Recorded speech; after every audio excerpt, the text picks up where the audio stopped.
last year, 3-1. Jimmy Rollins will lead things off for the Phillies.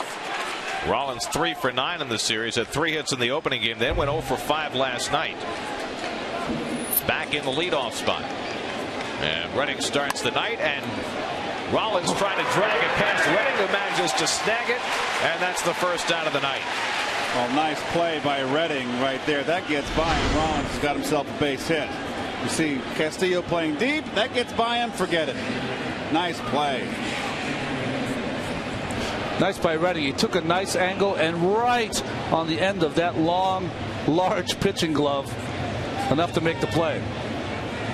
Normally, a left-hander you would bunt that side of the field, not with a right-hander out there who follows through towards the first base line. So 1 out and nobody on now. Shane Victorino 1 for 8 in the series, hitting .289 on the year.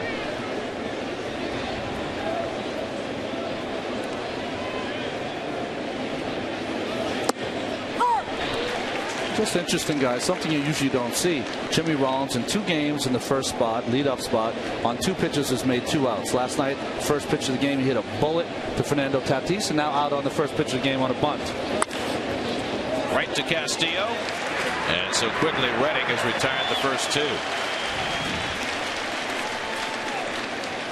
And the Mets Lexus defense, and you see Fernando Martinez getting the start out there in right field against the left-hander.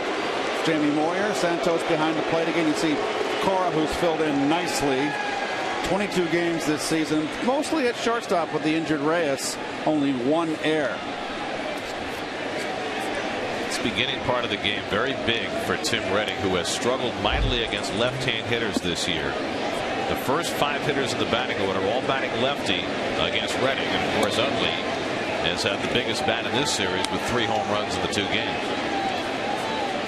Well, Redding has had some success against the Phillies. He's 5-3 lifetime in 11 starts with an ERA of 3.29.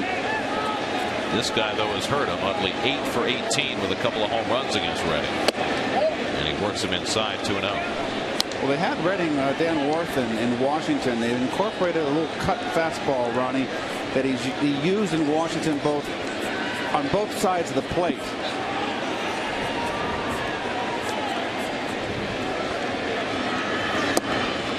Now he falls behind Utley 3-0. That's one way to keep him in the ballpark. So then you got to face the next guy, and that would be Ryan Howard. Utley takes a strike. Utley now with 15 home runs for the year, 41 driven in, 4th in the league in on base percentage. He's a very patient hitter. He's already drawn 37 walks this year. And Redding's 3-1 popped up foul, and that'll go toward the stands and out of play. 3-2 to Utley.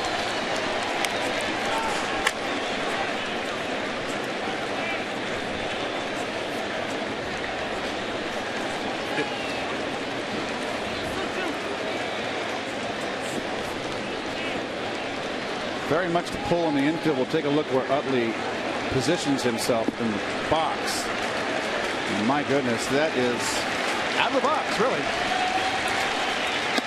Struck him out. Redding comes from 3-0 to strike out Utley with a high fastball. A 1-2-3 beginning for Redding, and the Mets come to bat in the bottom of the first. No score.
Fernando Martinez as he takes over for Ryan Church in right field.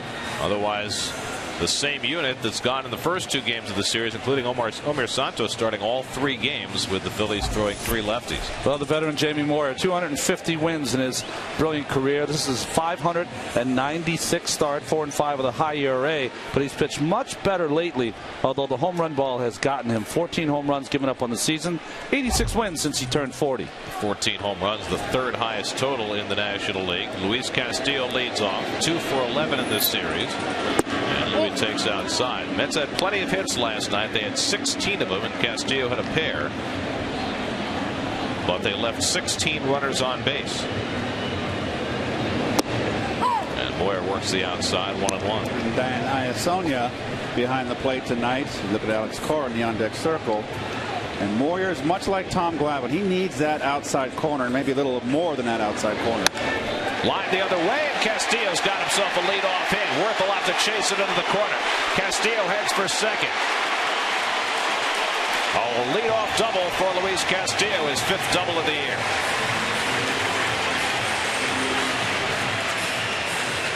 They work him away, he hits it away. Well, inner outer half, and Louis been trying to go that way the entire series.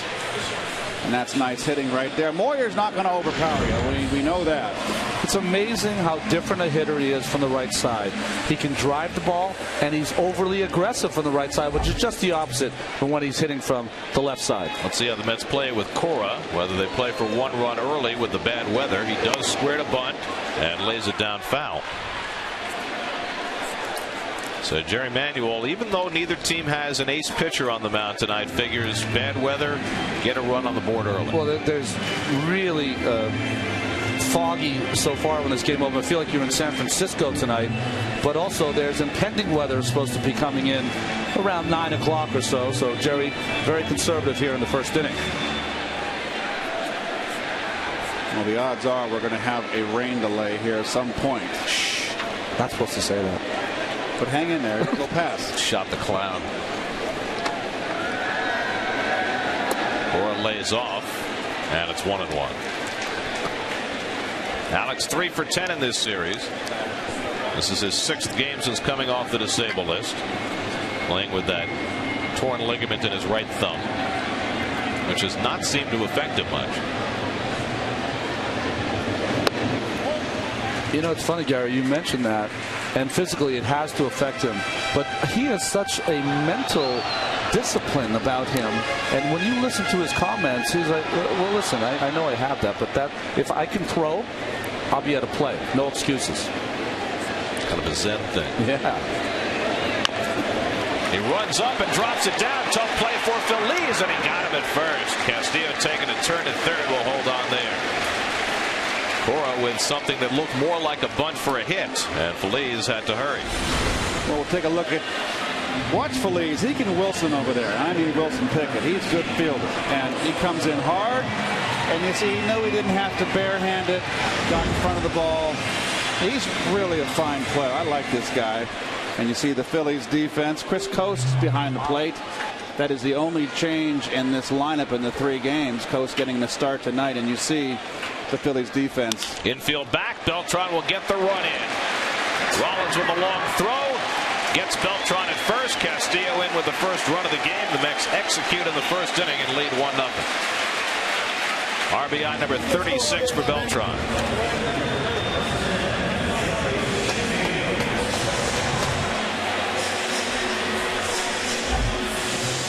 Simple as ABC, Gary.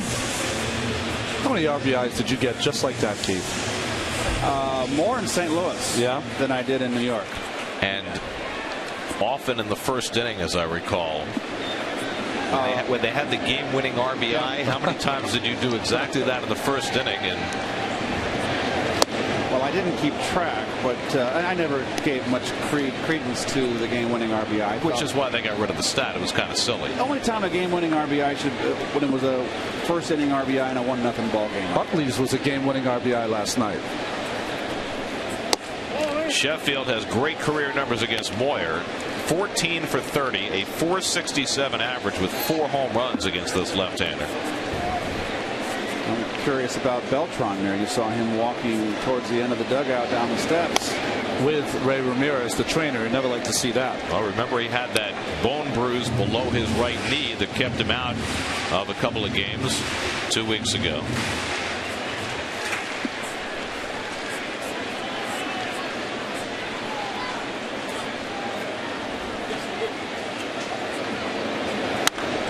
Sheffield cracks one foul. Also look at Beltran running that play out.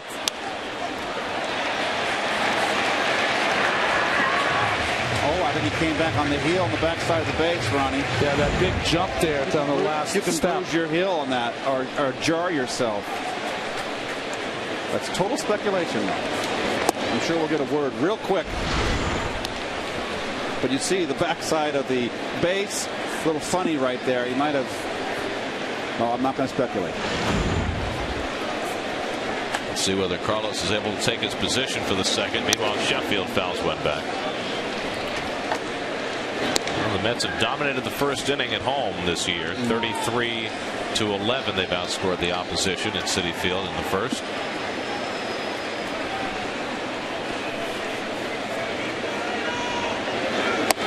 But how about this? Over the last 3 years, the Mets and Phillies have split 42 games. In the 21 that the Phillies have won, the Mets had a lead in 15 of them. That's unbelievable. That's how these teams play. Sheffield grounds one down to Phillies, who was playing right on the line. Low throw handled by Howard. That ends the inning. But the Mets scratch out a first inning run. Luis Castillo, the opposite field double.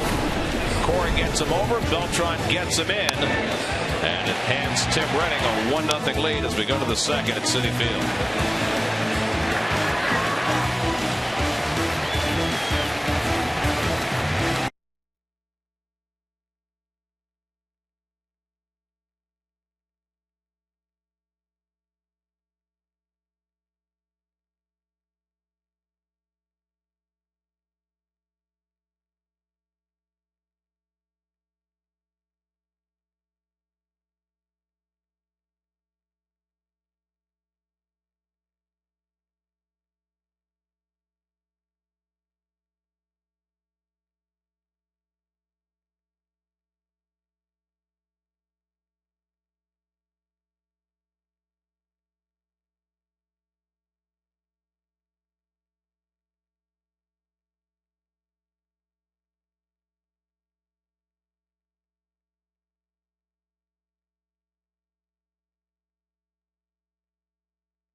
To a Subway Series game at Citi Field and 4 more games of your choice with the Mets Citi Field Subway Series pack. Call 718-507-TIXX or log on to Mets.com to get your Citi Field Subway Series pack now.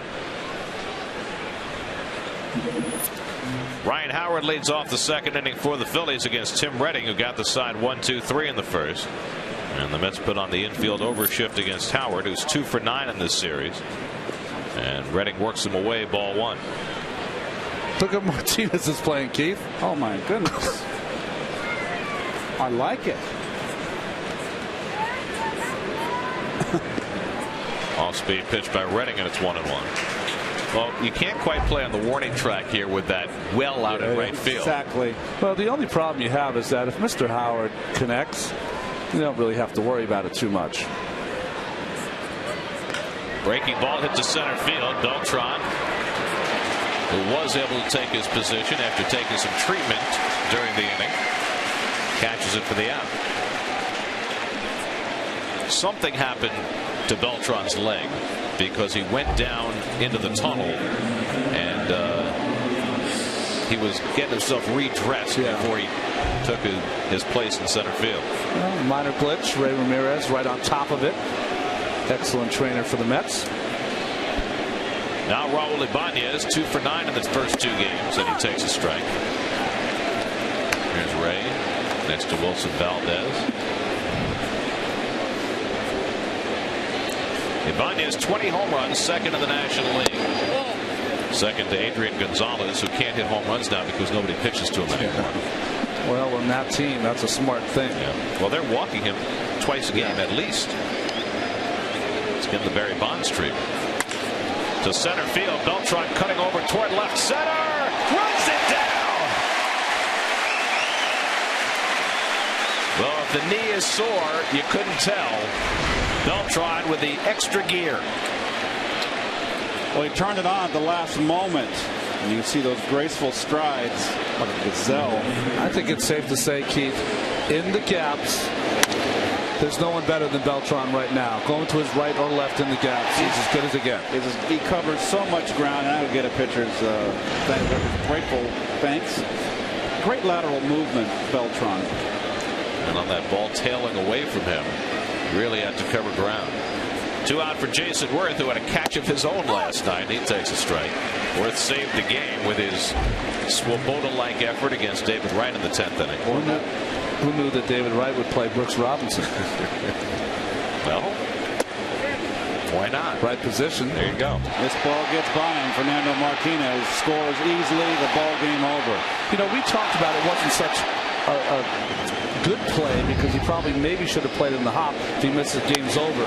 But he had a nice explanation about it. He said he was running to the spot where he thought the ball would land, and he lost it in the lights. And then when it came out of the lights, he saw it again, and his first reaction was, boy, I might be able to catch that. And that's when he went into the dive. So nice explanation there by Jason. Quick thinking. That's in a nanosecond. Oh, over everybody. Just a bit high. Well, set up away. Santos, this just got away from him. That was a slider, by the way. It's supposed to be a slider. I even had the ump to duck. Right off the Citi Field logo. And that was a hard carry. You see where that ball ended up? Almost near first base.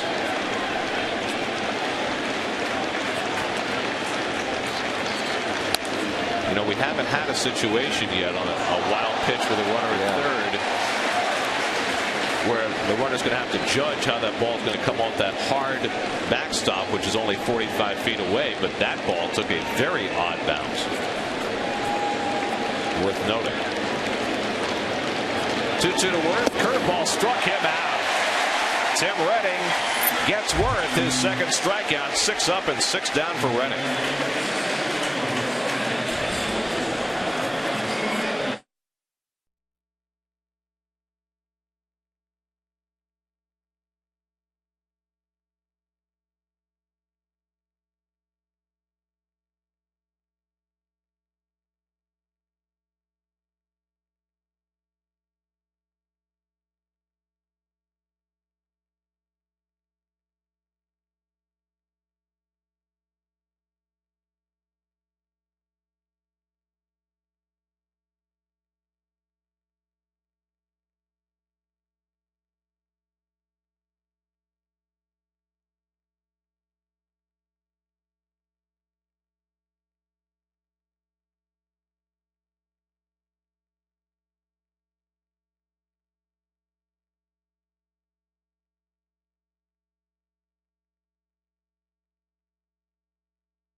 And the Mets leading the Phillies 1-0. David Wright will lead off against Jamie Moyer.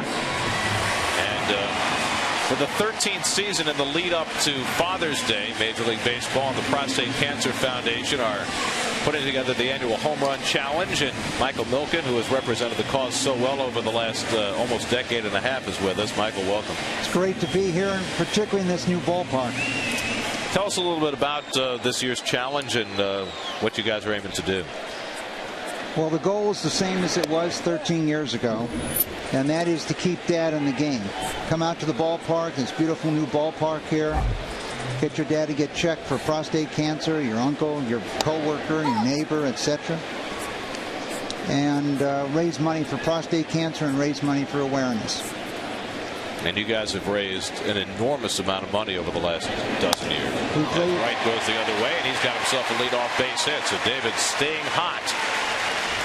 15 hits now in his last 23 at-bats. Well, there's a lot of accomplishments. We've raised $36 million in baseball games, but more than that, the death rate from prostate cancer has dropped by almost 50%. There's probably 500,000 American men alive today because of the increase in research and the awareness and everything that's going on with Major League Baseball and the Mets. And Fred and Jeff Wilpon have just been fabulous over the past 14 years. And we're finding that more and more men are getting themselves checked as Tatis pulls one foul. That's correct. And the period of time that the most men get checked in America is right after Father's Day. So the program starts tonight on the 11th and ends on Father's Day, when everyone will be wearing their blue wristbands at the park. And it has proved to be probably the #1 awareness thing for men in America.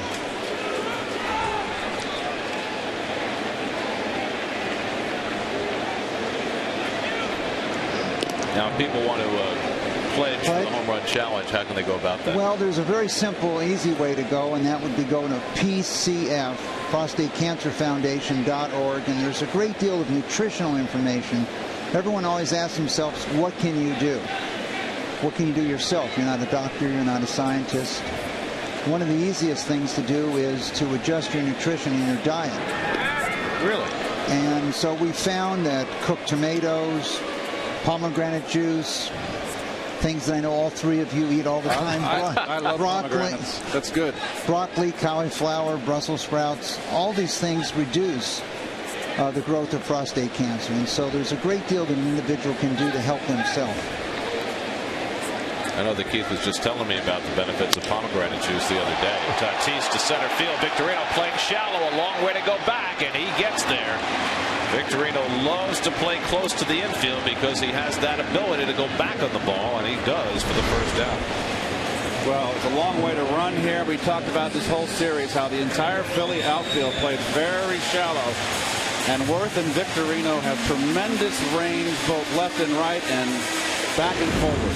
That's the same flight path that most planes take to LaGuardia right there by Victorino. Well, we like that path when the Mets hit him out of the ballpark. That's right. Because the Home Run Challenge, we collect money for every home run hit. So people pledge money each year. And so we preferred that that ball had carried a little farther tonight. You've raised over $36 million. Was it not only awareness of prostate cancer, but also your love of the game that you knew putting them together would work? There's really no other sport that you can really go with your dad, your neighbor, your coworker to a game and actually sit and talk and enjoy and be outside.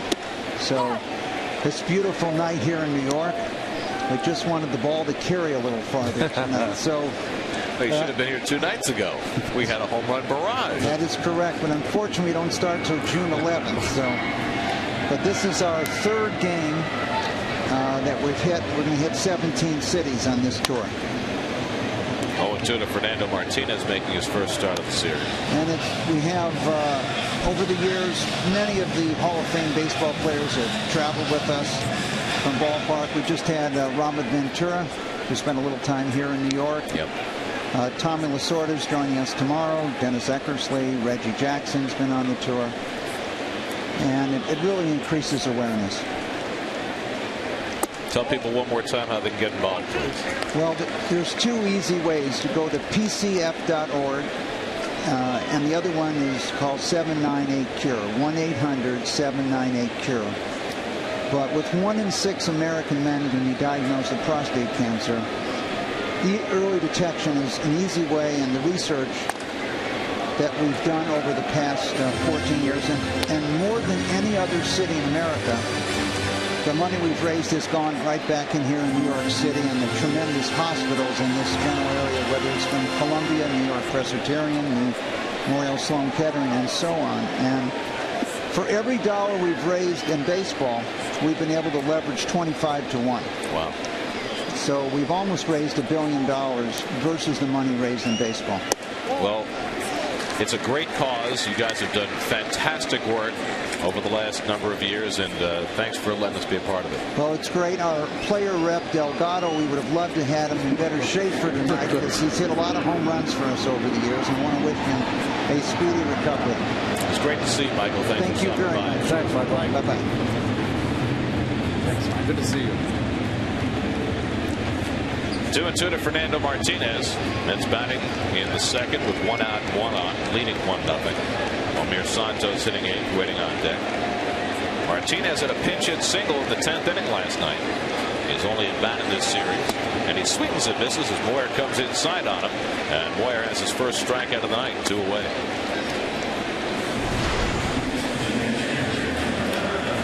Well, just throwing that little sinker inside to Martinez. And Martinez, when he walked back after striking out, he looked at Moyer like, how did I miss that baseball?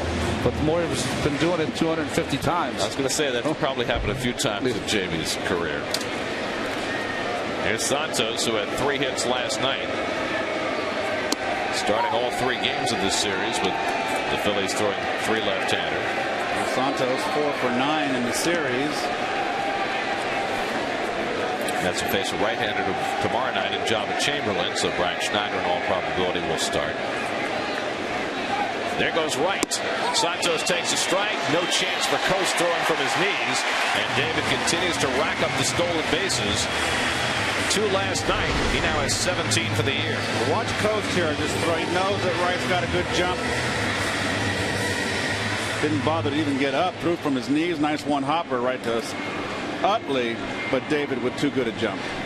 And again noted, David with the foot first slide again. 0-2 to Santos. Rides inside.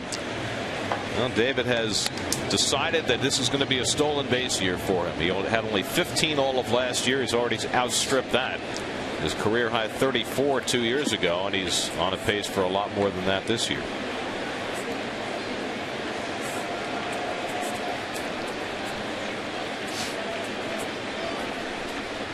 In fact, when Reyes comes back, he's going to have to do a little catching up.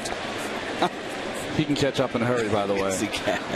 By the way, I think part of this is Wright has hit higher in the lineup. He's now 5th with some of the guys that have been secondary players behind him, so he's trying to force the issue. Santos lifts one to right center, plenty of room for Worth, and that retires the side. So a leadoff hit by Wright, but the Mets can't convert. Redding back to the mound for the 3rd, leading 1-0.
Jose sitting in the dugout and unable to play. But today is Jose Reyes' 26th birthday, so happy birthday, Jose, and a speedy return. Getting a look at that new hairdo without that wrap he has on it when he plays. You know, you don't want to be talking to people about hairdos. I mean, we've had enough discussion. Oh, I think it's a nice hairdo. Oh, okay, I'm just checking. There's your AT&T high-speed pitch. Redding is topped out at 88 and Moyer at 83. You don't like my short hair? I love your short hair. I'm just saying that you've heard comments about it, I know. Neither of those guys would get a ticket on the Mass Pike. I tell you, 83 and 88, beautiful. Pedro Feliz will lead off in the third inning. Very diplomatic, Ronnie. Feliz 2 for 9 in the series, and Redding paints the outside. He's had good command of his fastball early.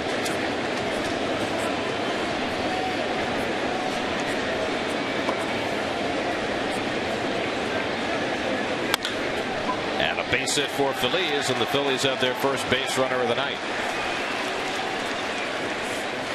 You know, Gary, you were mentioning that the Phillies have the luxury of playing the same guys every night, just about. Their core 7 guys with Coast and Ruiz, the catcher, splitting some duty.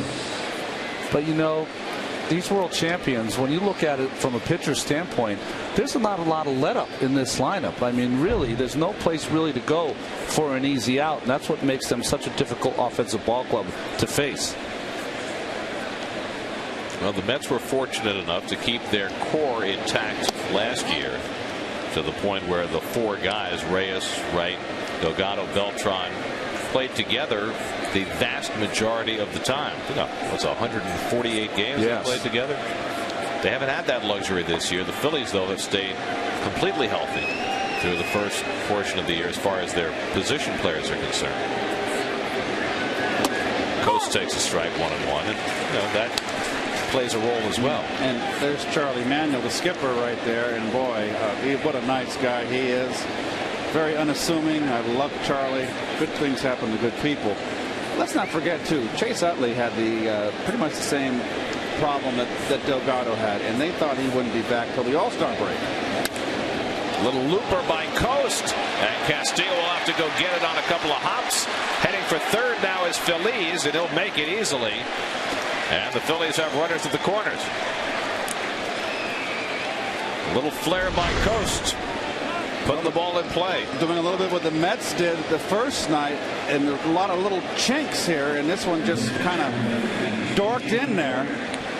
You know, the problem there is because Martinez playing so deep, he is not able to make that play coming towards third. He could have made a hard, accurate throw. Castillo's working away from the play, could not get anything on that throw. And also, nice read by Feliz. He wasn't sure at first if A, Castillo was going to get to it, B, how soon Castillo was going to get to it, and he read it beautifully. He's on third base. So now Moyer with a chance to help himself with a bunt.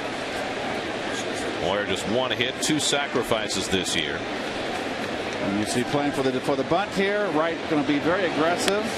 Popped it up and diving for it. Not getting it is Redding, but Santos gets the out at second. Nice job by Santos to be aware of where Coast was and get that in between runner. Well, nice job here. Bad bunt by Moyer in the air, right between Redding and Santos. No one could make the play, but you know what? No panic in the young catcher. Surveys the field, makes the throw to second base to get the lead runner. Now, Ronnie, it didn't appear as though Santos took any look at Feliz at third base. Could he have broken here? You're right. No one covering home. Oh, they'll get back in town. Oh, look out. Almost stumbled over each other. I don't think that Feliz was a threat to score there. Wasn't down the line. Wright also broke back, which is something he has to do when the bunt's not bunted his way. That probably was the biggest play. Wright going back made Feliz feel like he couldn't be too aggressive. Nice point, Keith. So runners still at first and third.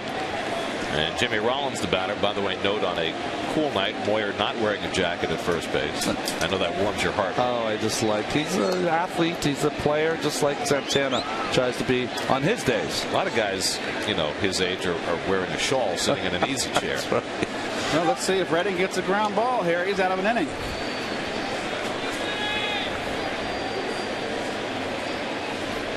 Rollins tried to butt his way on, and Redding threw him out to lead off the game.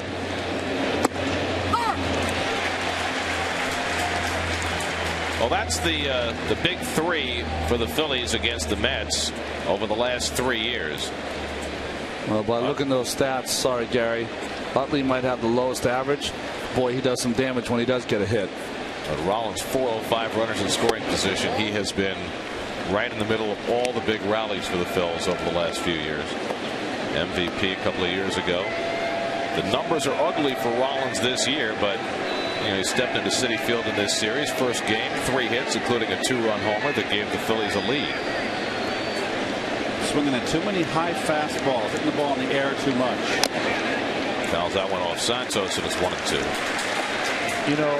But if you look at last night's ball game, he had a bullet to Tatis's first at bat, a bullet for a double play to Castillo, a bullet to Tatis again for the double play, where Tatis made a fine play coming off the bag. So a little tougher luck for Jimmy against the Mets this season. I think he's a little more focused when he plays against the Mets. Agreed. And you need to be focused in 162.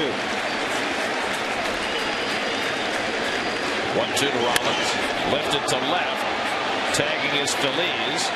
Sheffield with the catch. His throw will go to second. Phillies comes in with the tying run. And it's a 1-1 ball game. Sacrifice fly for Rollins. His 22nd run batted in. Well, here we go again. It's been a seesaw affair right from the get-go.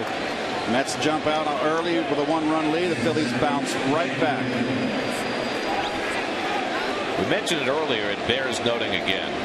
Over the last 3 years, the Phillies have beaten the Mets 21 times. Mets have beaten the Phillies 21 times. But in the Phillies' 21 wins, the Mets have had a lead in 15 of those games. They've had a lead of at least 2 runs in 11 of those 21 games. There's Victorino with 2 out and a runner at first, and he fouls it off. You can get that feeling. I don't know if you agree, Keith, but you can get that feeling against certain teams where you don't care what the score is. At some point you're going to make a run. And it's almost like NBA basketball for these Phillies against the Mets. At some point, they make a run on them late.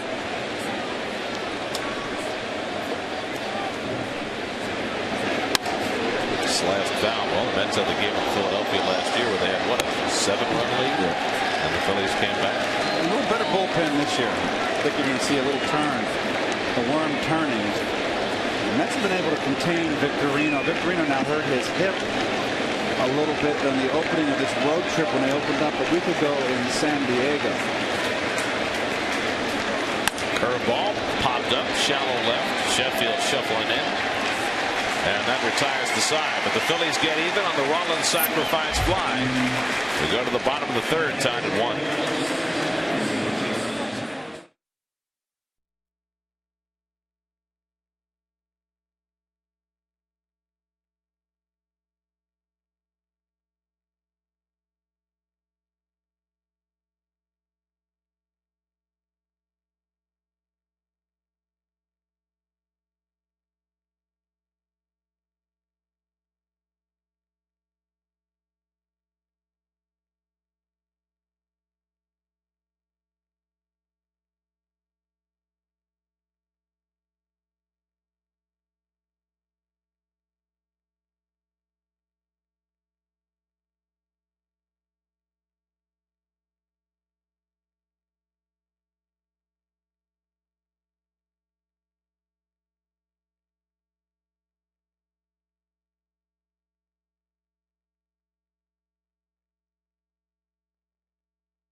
2009 All-Star Game in St. Louis. Vote up to 25 times by logging on to Mets.com or LosMets.com and cast your ballot for your 2009 All-Stars now. Vote early, vote often, and vote Mets at Mets.com.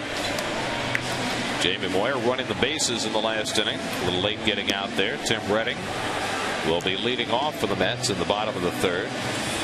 Mets got a run in the first. Phillies tied it up in the third.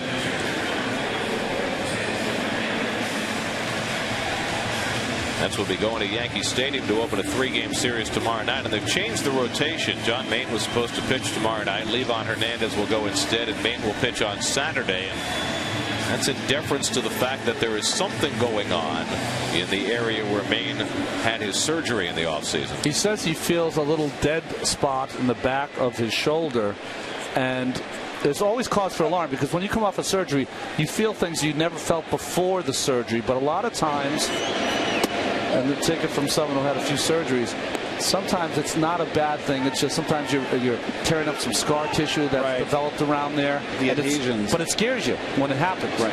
And it's almost to the point, can you pull the trigger? I remember when I had my cartilage tear, I had surgery. And the first time I broke the adhesion was on a slide. And the whole thing went cracked like 3 times, but it wasn't like a bone crack.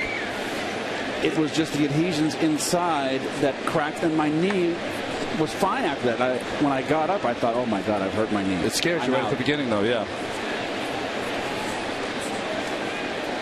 And Redding down swinging for the first out of the inning. So from John's perspective, is it a matter of, do you think he hasn't quite let it go since the surgery, or do you think that he's felt something and maybe that's making him trepidate? Yeah, I think that's it's more the latter. I think what happens is that he's let it go so far this year, but occasionally when you feel that, oh, what was that? That doesn't feel very good. You're a little reticent then to let it go, and you just, you have worries on your mind. I mean, it's hard enough to get these big league hitters out without thinking about how your arm feels. And all Mets fans, and us upstairs here, of course, hope that it's just that little dead arm period for John. There's Castillo, who doubled to right and scored the Met run in the first inning. So will pushing him back a day have a positive impact? Does that make a difference when you have this kind of situation? Well, one, John has always pitched better when he's had an extra day, so that's a good feeling.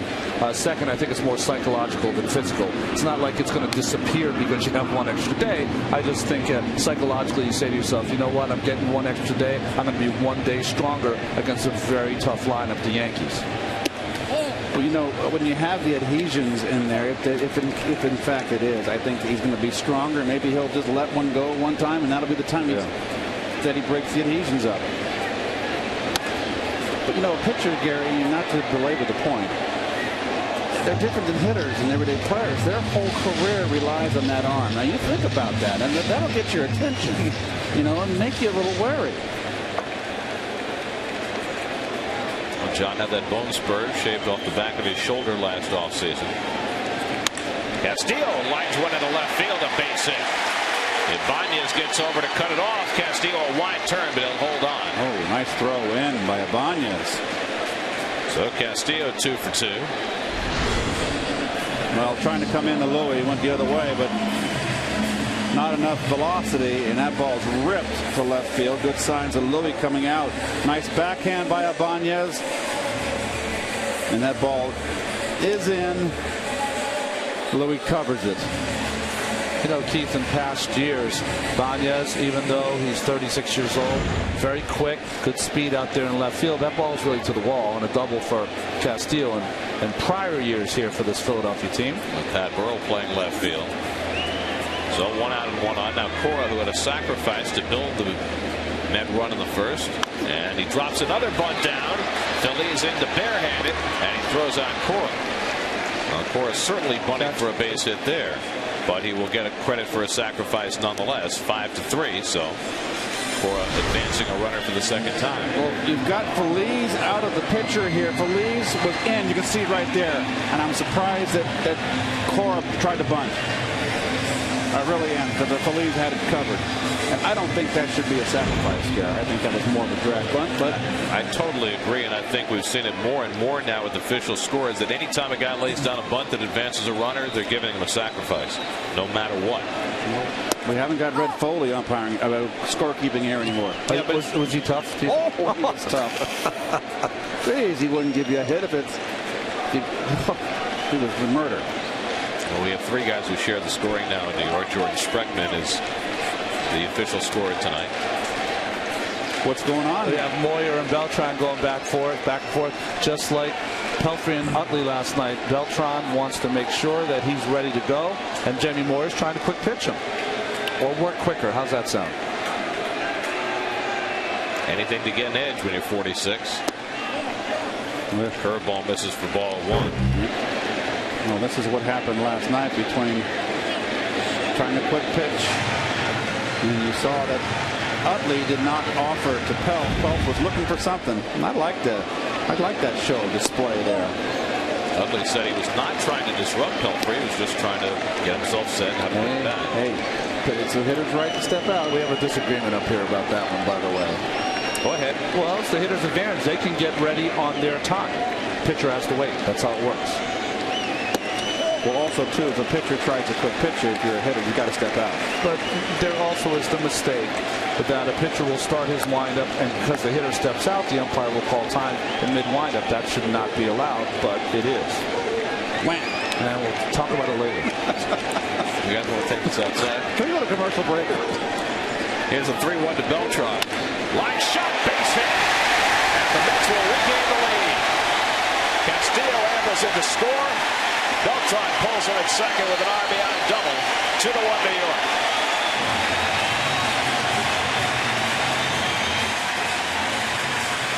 Beltran's driven in both runs tonight. 37 now for the year. Looked like a changeup that didn't get out enough. And that's going to score Louis easily. Luis, I should say. It's a much prettier name. How about a couple runs scored for Luis Castillo? And these 2 teams early, Gary and Keith, trading body blows, aren't they? Back and forth. So now Sheffield, who grounded out to Phillies his first time up. Well, we'll see here on a pitch set up outside. Didn't miss by much, and I tell you what, even that ball was down, I think Beltran had it covered. He had a lot of bat out there. The barrel of that bat was covering it. Your IOTV pitch differential. Boy, 1-1 to Sheffield. They are just pitching Sheffield in, even with a guy out there throwing 82 miles an hour on his fastball. And look where Phillies is playing, right on the line. The Phillies is on the line. Rollins in the hole. Utley up the middle. Grounded out to Rollins. And he gets Sheffield to end the inning, but the Mets go back out in front on Beltran's RBI double and lead it 2-1. Let's go to Matt Cerrone from MetsBlog.com at the Verizon studio for a quick update on what the fans are thinking.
PHI double gives the Mets a lead, and well, this Mets-Phillies rivalry is really taking it to another level.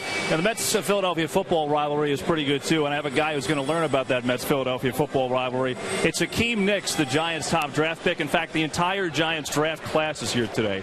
You threw out the first pitch. Were you a little nervous, more so than on a football field for that one, or what do you think? No, I don't feel like I was nervous. I just wanted to get out there and throw the ball. You know, my first time doing it, so I feel like it was the first time for everything. You made it, though. It hit the catcher, so that was a good thing. Yeah, I expected I would. What's this been like for you and your entire rookie class? I mean, getting used to this, having the mini camp, getting acclimated to pro ball. It's been a great experience. It's a great group of guys that we just got in, the whole rookie class. We're just working hard right now trying to find our roles on the team. The pressure on you, I mean, with everything that happened with the Giants, I know you've heard it a million times already with the departure of Plaxico Burress, but how do you avoid that pressure in trying to replace a guy like that? Because you're going to be counted on. I mean, I look at it as like just do what I've been doing to get me to this point. I want to be Akeem Nicks. That's my goal. And, just be what I've been to get me to this point. 2-1, oddly. I got to check one thing. I've always heard about your fantastic hands. They're supposedly very large hands, right? Can we show the camera? Let's get a feel. Those are some big hands. No wonder why you don't drop any balls. Now I see the reason. Yeah, it's a great attribute to my game. Are you looking forward to it? I'm looking real forward to it. All right, Akeem, enjoy the game, and nice job on the first pitch, okay? All right, thank you. Akeem Nicks, guys, and the rest of the Giants draft class, you can understand why he doesn't drop any balls. His hands are bigger than 2 footballs combined. Back to you. Meat hooks. By the way, out of University of North Carolina, the Giants have done pretty good with guys that come from that school. Yeah, a guy named LT. I think so. Castillo to his right. Nice backhand stop and a quick toss to get Utley. Beautifully done by Castillo for the first out.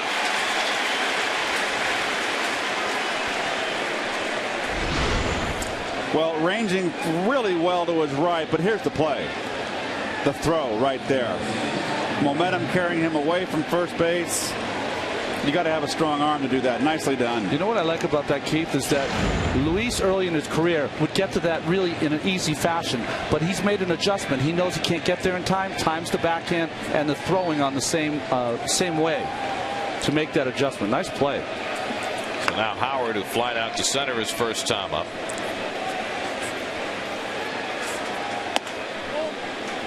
Now, if Howard hit the same ground ball, it would be an even easier play for Castillo because he's playing 20 feet further back.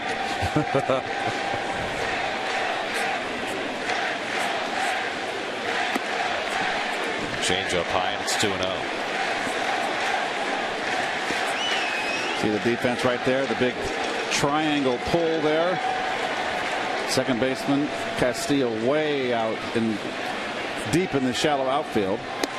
Nobody ever used that shift until Ted Williams came along, and Lou Boudreau was the manager of the Indians, and he fashioned what they called the Boudreau shift. But I don't think until recent years we saw the second baseman playing back in the outfield like that. Good fastball right there. I mean, I think my recollection is that before Bonds came along, you didn't really see that triangle on the right side. Well, you can only do it with the big sluggers have the big swing who can't run that well. I shouldn't say that. Reinhardt runs fairly well for a big guy, but with that big swing, he doesn't get out of the box very well. That's why you can play him out there. Except for Sheffield in left field. This is like how you used to play when you were a kid, right? Where opposite field was an out. It's interesting how they're playing so much for the pull on the infield, but pretty much straight away in the outfield. 3-2 to Howard. Lifts one to left. Sheffield the only guy over there. Position well for the second out. By the way, speaking of big guys who get the shift played against him, Big Papi hit another home run tonight, and he hit it off CC Sabathia. That's 3 in the last 5 games now for Ortiz. You know he's right when he's hitting one of the premier left-handers in baseball. When Big Papi is hitting home runs against left-handed pitching, watch out, he might have turned the corner, and he's going into Philadelphia where it's a little easier to hit a home run. And usually hitters, when they break out, they go on a tear, and that's a beautiful ballpark for Papi to go to. Banez takes a strike. Banez drove one to left center his first time up, and Beltran made a nice running grab.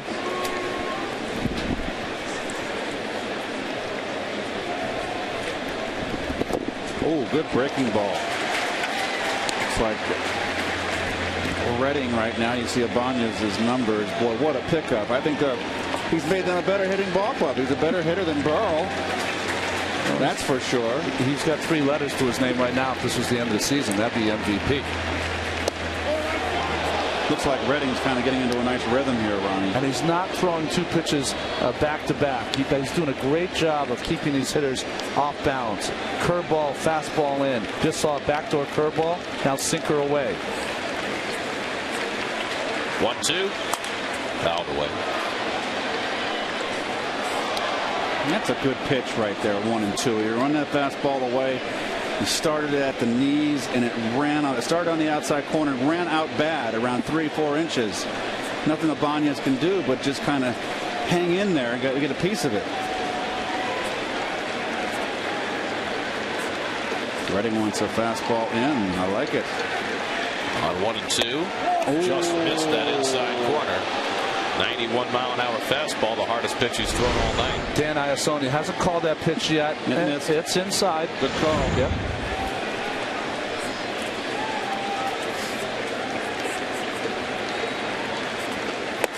Got him. Redding strikes out Ibanez. Side retired. 3 strikeouts for Redding as he goes through the heart of the order unscathed.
To the bottom of the 4th against Jamie Moyer. Here's the upcoming schedule. Remember, all Mets games on SNY are available in HD, presented by IOTV. We'll be with you from the new Yankee Stadium tomorrow night. Levon Hernandez against Jabba Chamberlain.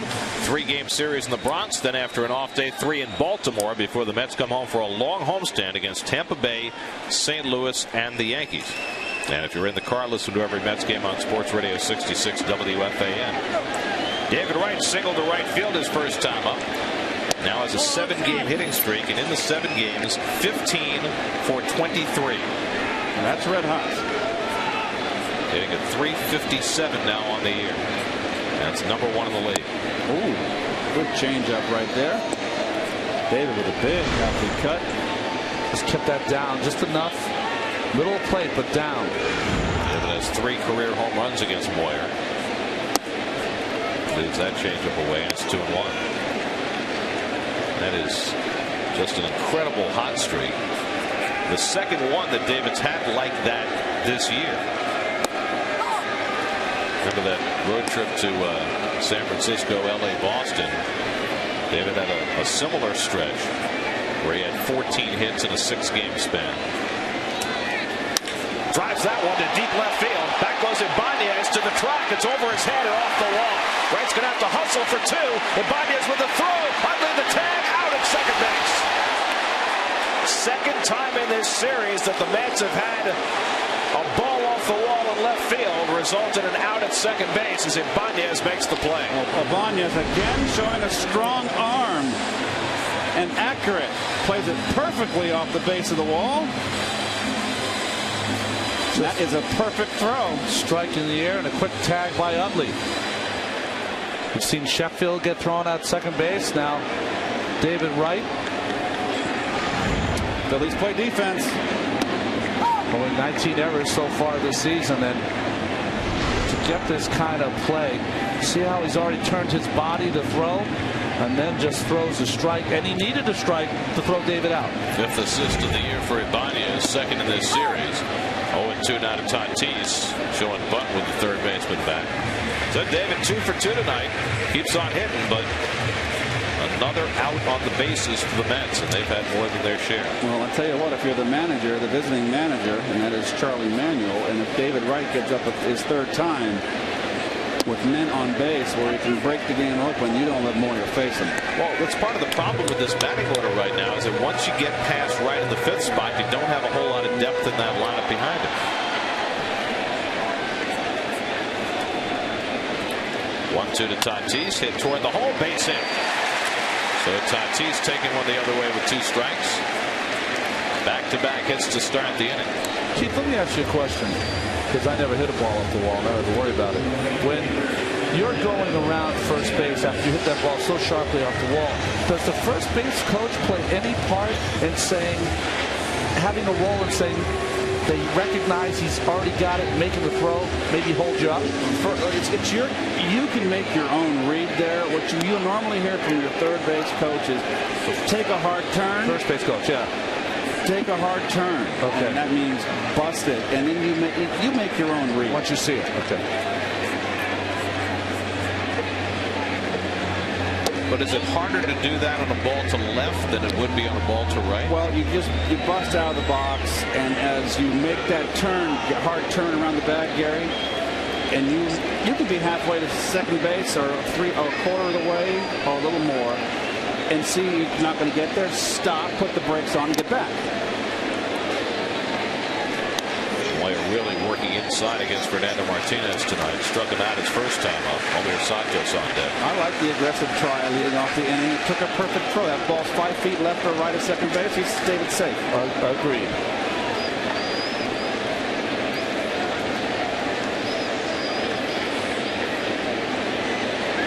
Martinez fouls one off his leg. Fernando Martinez, 20 years old, facing Jamie Moyer, who is 46.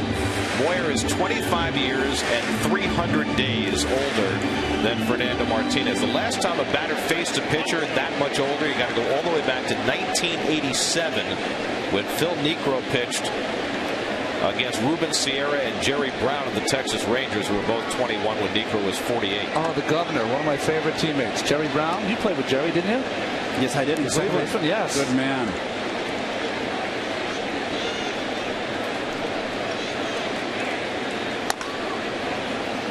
So if Moyer exercises a little craftiness in this matchup, you can understand given that disparity.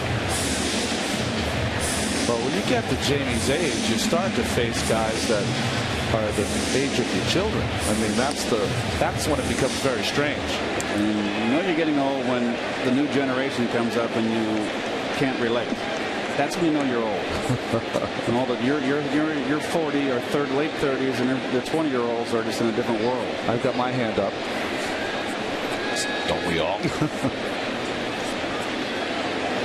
Fernando bounces one foul. Well, you saw that list. Randy Johnson, 45 years old, sitting at the top of that active pitching list with 300 wins. Moyer at age 46, second. And it really makes you wonder whether anybody who's playing the game right now is going to have a chance.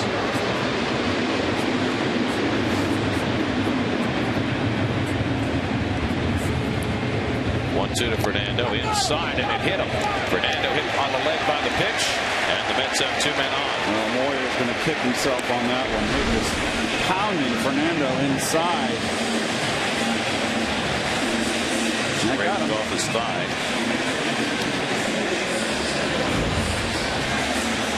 It's the 6th batter Moyer has hit this year. Here's that list. I mean, you don't figure Pettit or Smoltz or Wakefield to get there. Nope. Wakefield has a shot for 200. Yeah. Well, he can pitch till he's 50. Yep.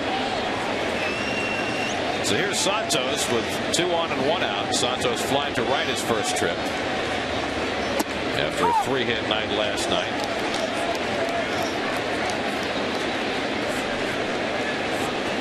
Mets now with 6 hits after 16 hits last night.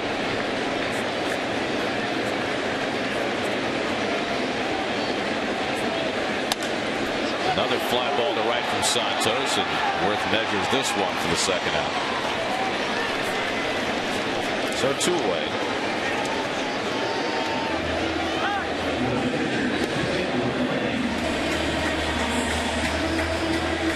So 2 out and 2 on, and now Redding will bat. Redding struck out his first time up.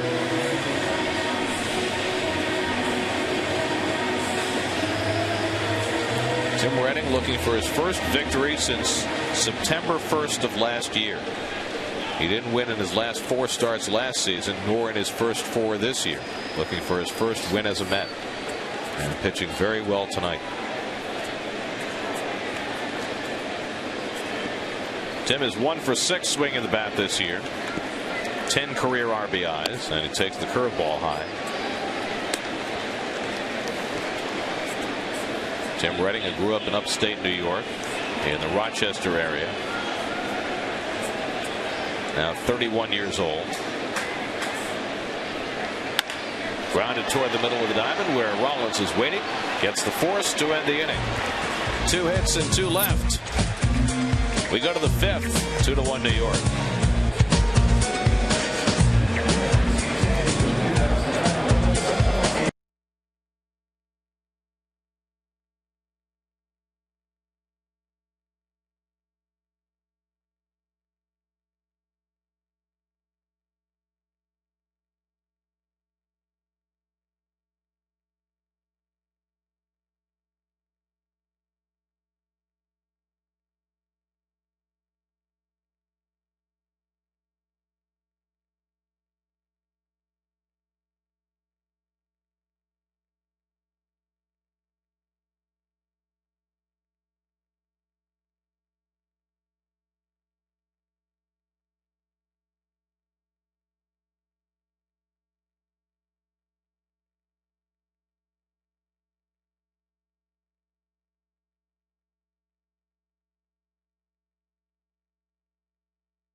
With Kevin Burkhardt, presented by New York City Union Carpenters and Contractors. Gary, we figured we'd take a look at one of the areas that the fans never get to see, and that's inside the clubhouse, place we see all the time, which, what a difference from Shea here at Citi Field. Obviously, the area, the square footage, so much bigger. We take a look inside, locker space, all the modern amenities. Probably the best part, honestly, is the stuff we can't show you because we're not allowed access behind the clubhouse, and that's where really the players say is the big difference, because of all the new different things. They have a great lounge area with a New York Mets pool table they can hang out. A great big kitchen for Mama and Teresa to cook up those great meals, place they can relax. And then just the recovery stuff. Yohan Santana told me the great thing for him is they have a hot whirlpool and a cold whirlpool, and he loves to go from the hot to cold temperature. That's his thing. He said now he's able to do that. Doesn't have to worry about ice or whatever. Just goes in one pool and the other pool, and he's done. So case in point with some of the players like Putz and Reyes who are staying here, able to do some hydrotherapy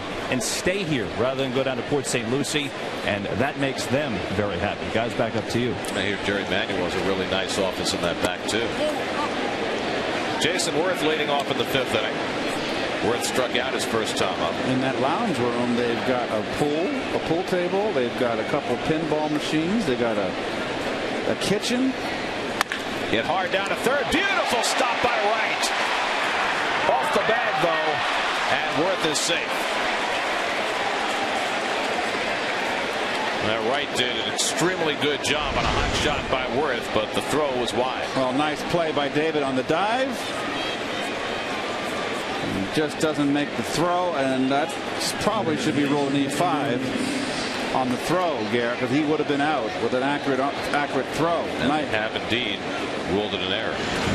And fans may not understand that, but they may say, hey, it was such a tough play. He made a great play just to keep it from going to the outfield, but the score is instructed to look at that as two separate plays. Once the stop is made, the throw is a different item. Absolutely. So a leadoff base runner, and the Phils have the tying run aboard for Phillies, who had a base hit and scored the lone Philly run in the 3rd.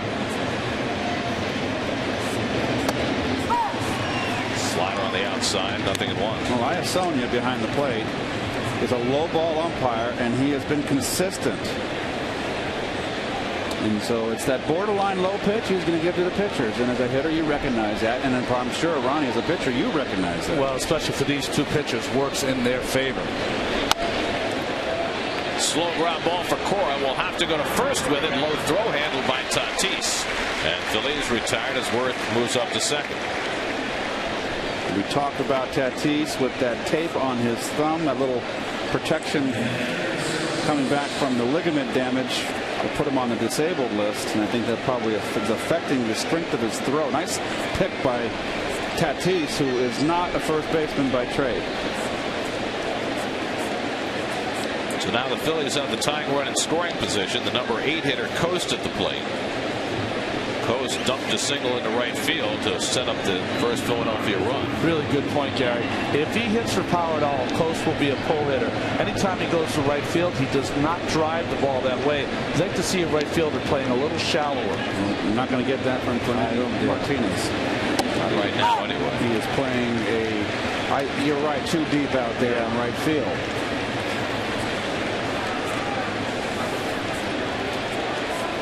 Prevent defense. Well, most young outfielders are more comfortable keeping the ball in front of them. Yeah, coming in on the baseball.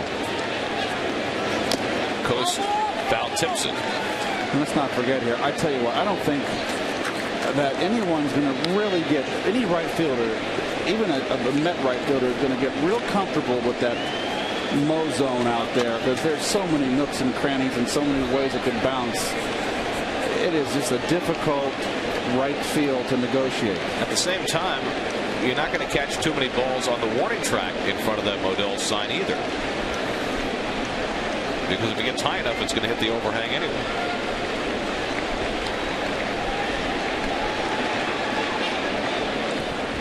Played with a fine outfielder for the Oakland A's, Dave Henderson. Played with Seattle to start his career, the Boston Red Sox in 1986, of course. Mets fans will know. And he used to practice digging from where his position was, the left center, right center, and counting the steps in his head. So it would help him when he would really take off with those balls in the gap. Lifted to right, and Martinez in the right spot for the second out. Worth stays at second, 2 away, and now the pitcher Moyer coming up. Now let me ask you a question. He counted the steps when he was practicing. Did he count the steps during the game when he was running after a ball? He said that he would count the steps. He'd have a beat where he would get going, and once he got going, he knew it was always 5 steps. It took him 5 steps to really get his speed, and then he'd count from there. And that's just putting in the extra time to make yourself a better player on the defensive side of the ball. You know, I don't know if a lot of guys do that. It's just the little things that make you better. It's like Yastrzemski, how Yastrzemski just played left field and played brilliantly at Fenway. He got familiar with Fenway, and he worked at it. Moyer bunted into a fielder's choice his first time. Jamie has 2 RBIs this year. Spent a lot of his career in the American League, but lest our younger fans forget, Jamie started out in the National League as a Cub back in '86. Stroke to third, right on the backhand, has got it, and has time to take. And Tatis came off and got back to the bag to end the inning. Redding works around the right error halfway through. 2-1 New York. We got David.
Wins in '88 was Kevin McReynolds, who gave new meaning to the phrase, speak softly, but carry a big stick.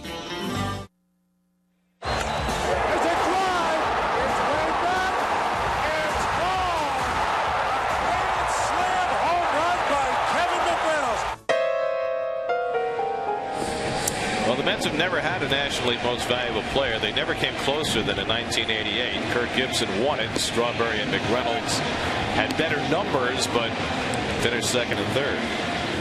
Wow. You came close in '84, right, Keith?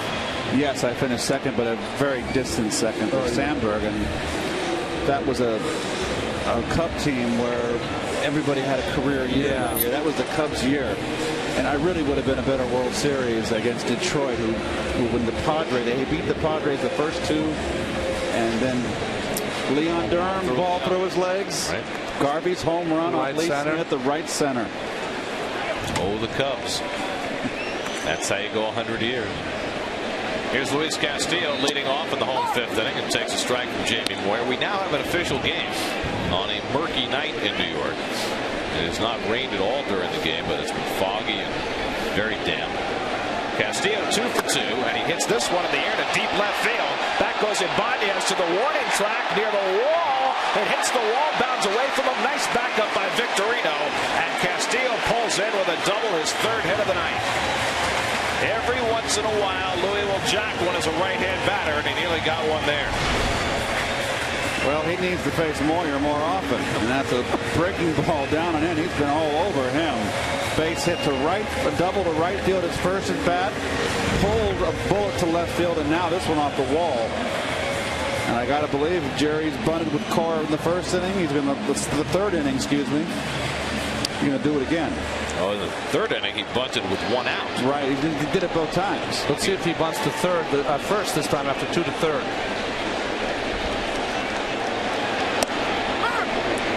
Luis Castillo began the night with 6 extra base hits for the season, and he's got 2 in this game.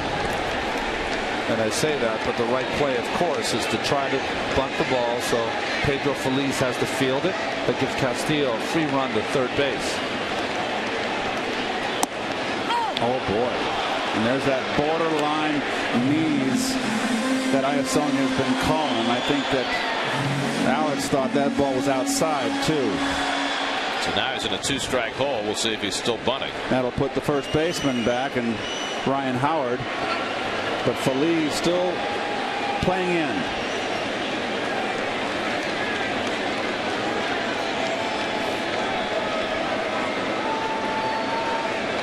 Moyer ahead 0-2. And Cora trying to pull that ball and get the runner over. The Mets, the first 2 times they faced Moyer, really handled him. Especially the second time. They knocked him out in the 3rd inning, scoring 7 runs on 7 hits off Moyer. He's been better tonight. I think his difference now is he's not walking anybody. Cora pulls one foul. His first 6 starts this year, Moyer walked 12 batters.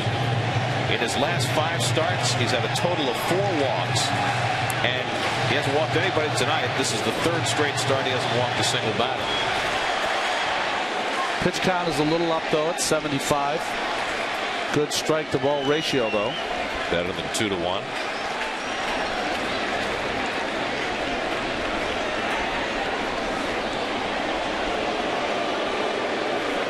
Cora hanging in there at 0-2, a notoriously tough guy to strike out. He had a historic at bat while a Dodger in which he fouled off 14 straight pitches before hitting a home run.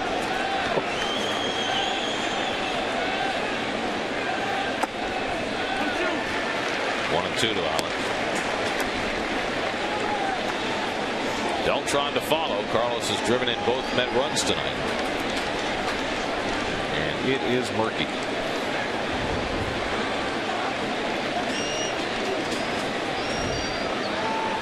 Pulled, foul. Let's check in with Kevin.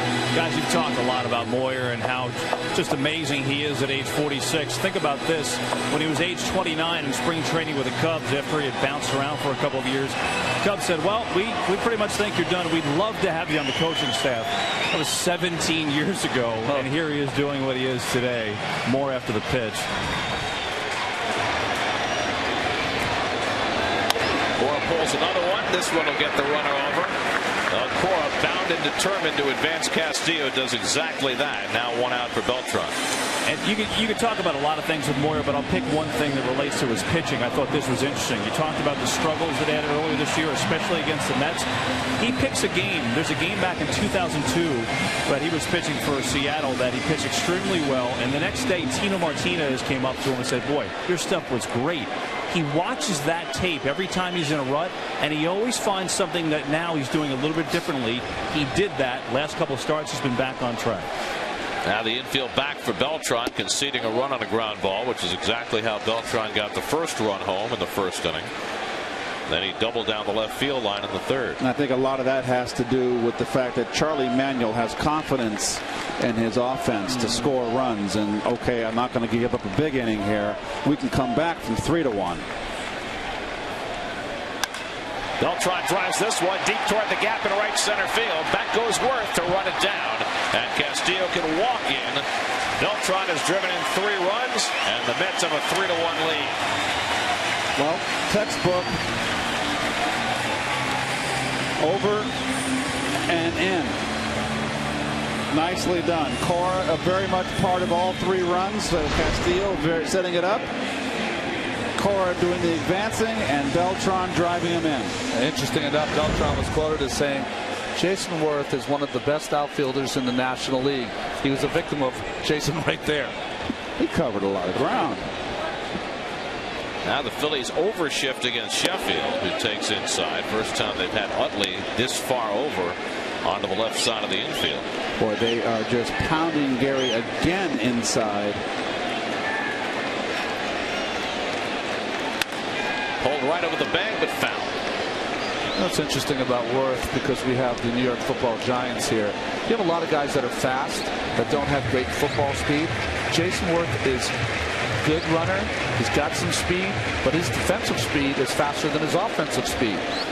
Brilliant outfielder. And how do you figure that? Just getting good reads on balls? Getting good reads on balls, and he also can run 100% after fly balls. Some guys have choppy steps. Some guys take wrong avenues to the ball. He just seems to know where he's going and runs a straight line and gets there.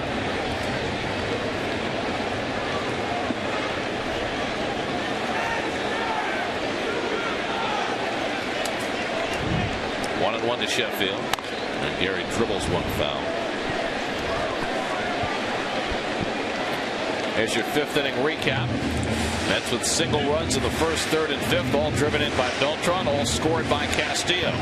Tim Redding has been terrific again tonight, as he was against the Nats in his last start. Just 2 hits over 5 innings. Rubber game of 3 between the Mets and Phils. Mets have taken 4 out of 6 from Philadelphia so far this year. They also won the season series from the Phillies last year. They got out hot last year too, and the Phillies beat them down the stretch. Redding had success against the Phils as a national last year. Sheffield pulls another one. You know, it's almost like Moyer can get a strike anytime on Sheffield if he throws something soft on the inside part. There's no way that Gary can keep it fair. He's going to pepper the fans down the left field line. And what can Sheffield do to counteract that? Sheffield's the one hitter in this lineup that's been a little befuddled, I think, by Moyer. Gary is just 4 for his last 31 overall. Ooh.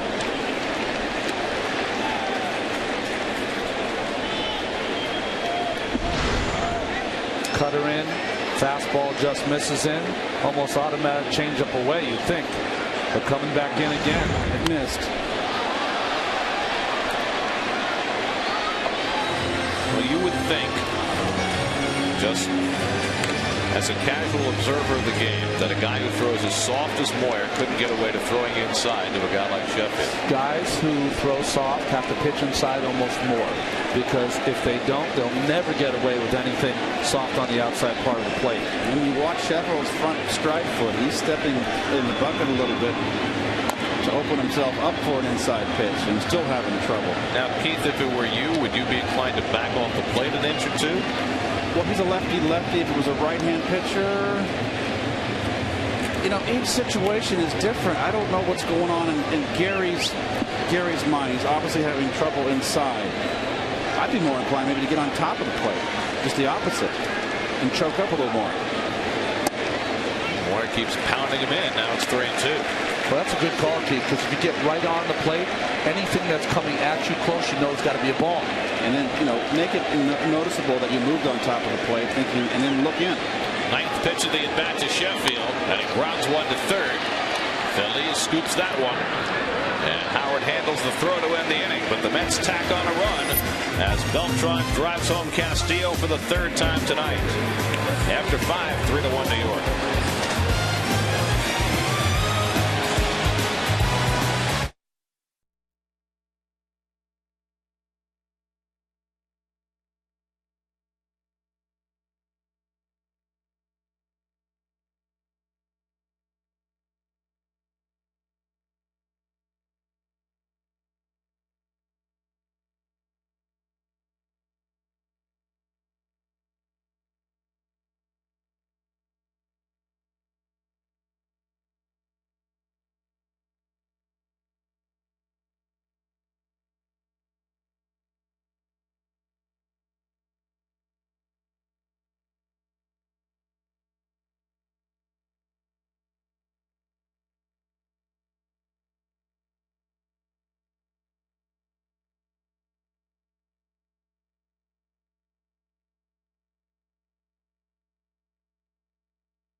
New York Mets baseball on SNY is brought to you by Toyota, by Geico, and by the all-new, all-that 2010 Mazda 3.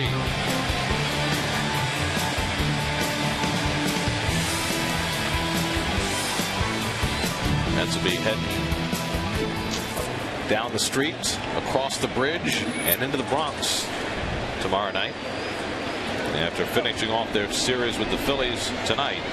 Mets lead 3-1 as we start the sixth. Jimmy Rollins has driven in the Philly run with a sac fly, and he takes ball one. Grand Central, Triborough, Deegan, 155th Street. Or the 4 train, Gary. Metro North. There we go. There you go. Popped up, shallow left, long run in for Sheffield, sliding, can't make the play. Lands behind him. Rollins, though, holds it first. And a great diving stop by Castillo to keep that ball from rolling away. So it's a base hit for Rollins to lead off the inning. Well, nice effort by Sheff, and he just can't get there. Keeps it in front, because that ball gets by, and that's got 2 bags on it. So this is the big inning for Redding here, top of the order. And the Mets have been able to handle this guy right here. And I'm just wondering if his hip is bothering him a little bit at the plate. Doesn't look like the same Victorino with the swing. Victorino 1 for 10 in this series, 0 for 2 tonight.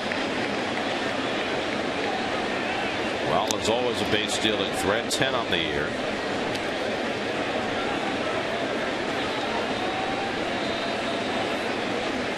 You would think as a pitcher, if I'm Redding, I'm thinking to myself, you know what? Victorino might give me a strike here. He might be a little more patient, giving Rollins a chance to steal a base.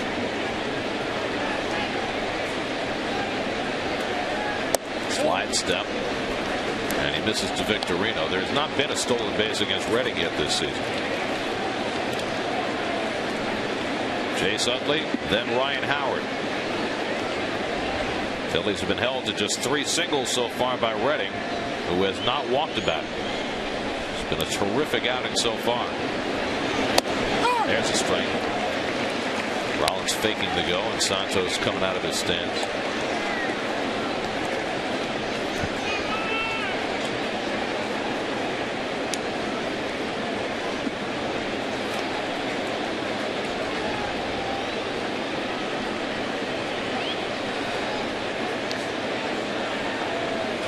Big lead.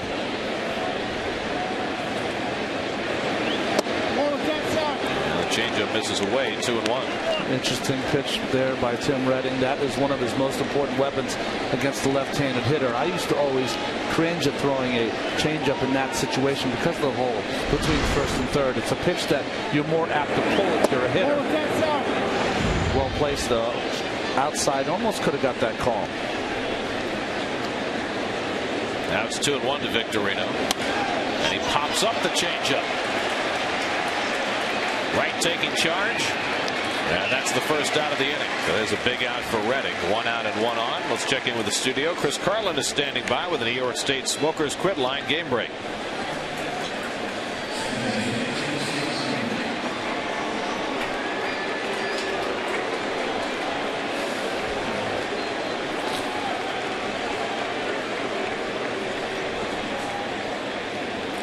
All right, Chris, now Chase Utley with 1 out and 1 on. Utley robbed of a hit by Luis Castillo, and a nice play his last time up. 0 for 2 tonight, but 3 home runs in this series. Into, dare I say, Utley's corner. I'd be a little less inclined to try to pitch Utley inside here, Ronnie. Try to keep him in the deep part of the park. Pull over the bag. That's a fair ball going down the line of the wall all the way to the corner. Rollins to third, being waved around by Sam Perlaza. He'll score easily. It's an RBI double for Chase Utley, and the Met lead is trimmed to 3-2.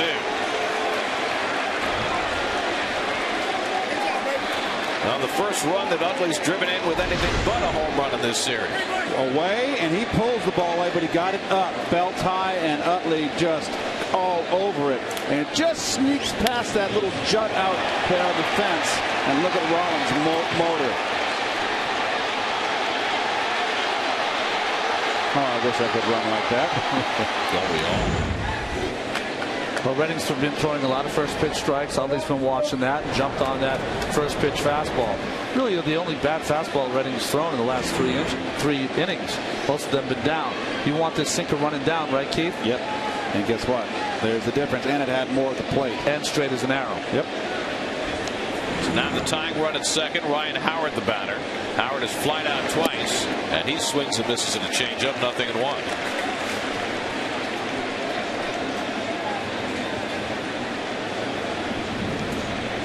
Well, there's the big pull defense right there. You notice Wright can't go over this time because of Utley at second base would steal the base if David left that vacated.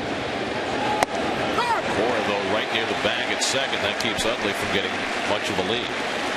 Well, I got to believe if they get Howard out here, they're going to probably maybe walk Ibanez to get to Worth. We'll see how Jerry wants to play it. It's always a little dicey when you intentionally walk the tying or go-ahead run on base. Could create a big inning.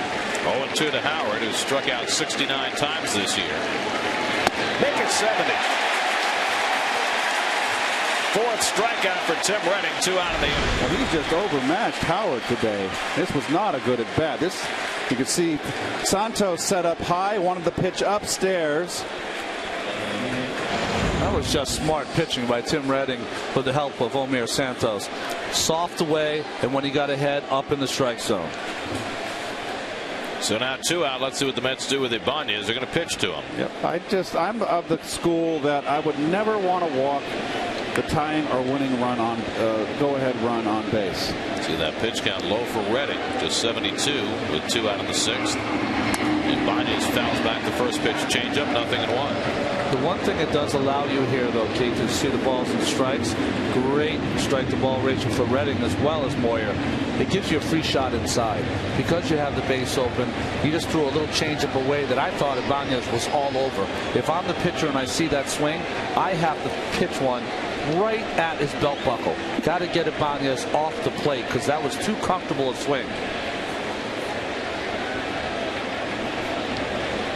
Tying run at second with 2 out. Ibanez fouls off another changeup, and it's 0-2. Well, one thing that Redding has shown tonight, Ronnie, is a little life on that fastball. The left-hand hitter's upstairs and away. Well, just like the Dodger game, just like the Nationals game, he's been able to neutralize the left-handers with that changeup pitch of his, too, coming off the fastball.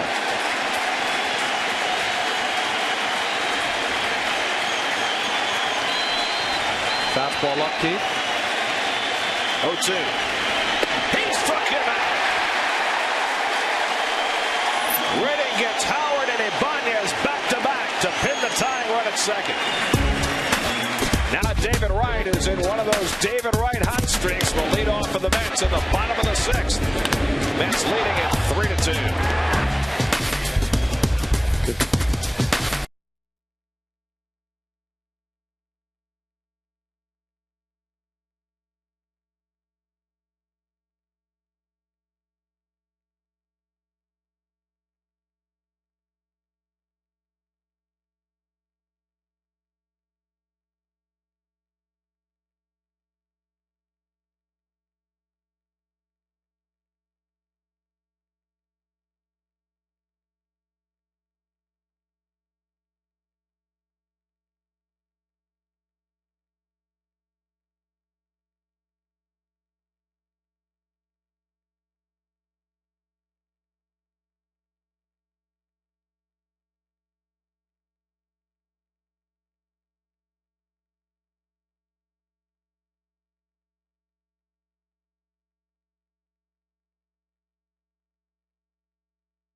From this week's Subway Series to the Stanley Cup Finals on Daily News Live, presented by Citi, weekdays at 5 p.m. right here on SNY. David Wright leads off the home 6th inning. David 2 for 2 tonight. Over the last 7 games now, he's been on base 22 times out of 30. And how does Jamie Moyer approach him now? He hopes he hits it at someone. Actually, his best defense against Wright tonight was having him hit it off the wall his last time up. That's right. Now the league's leading hitter.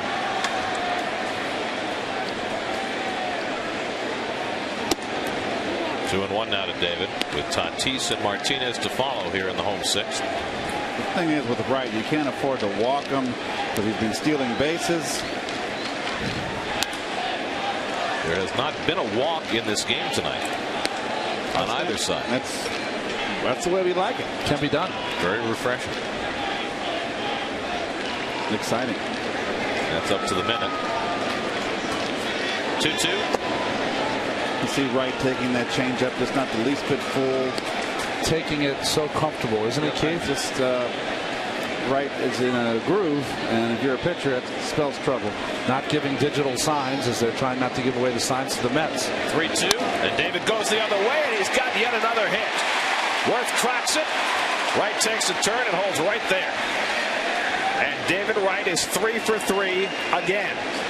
He had hits his first 3 times up last night, and he does it for a second straight night. Well, Moyer didn't dare try to throw him in, and David very wisely going with the pitch. That's his second base hit to right field tonight. 17 hits in his last 25 at bats. Good play by Worth getting over it. This is the point where when you're in the dugout, when you're this hot, guys will come up to you and touch you. Just try to get some of the mojo their way. Give me some of those hits. Don't be so selfish. Here's Tatis, and David almost leaning the wrong way as Moyer threw over. David's already stolen 1 base tonight, his 17th. Tatis is flying deep to center and single to right, 1 for 2. Look at that. Unbelievable. On base 23 out of 31. How about a hit and run with the lead with Tatis? Moyer's usually around the plate. Grounded down to third. DeLees to Utley, jumping through to first in time for the double play. Beautifully turned by DeLees and Utley. 5-4-3. Well, the defense of the Phillies once again. No wasted motion by Phillies. Utley backing up, avoiding the slide, and very close at first. Look at Utley pull back. These guys have been going after each other, haven't they, at the second base bag? Whoa. Well, he knew Wright was coming and exactly how he needed to play that. Very Nureyev-like of Mr. Utley there.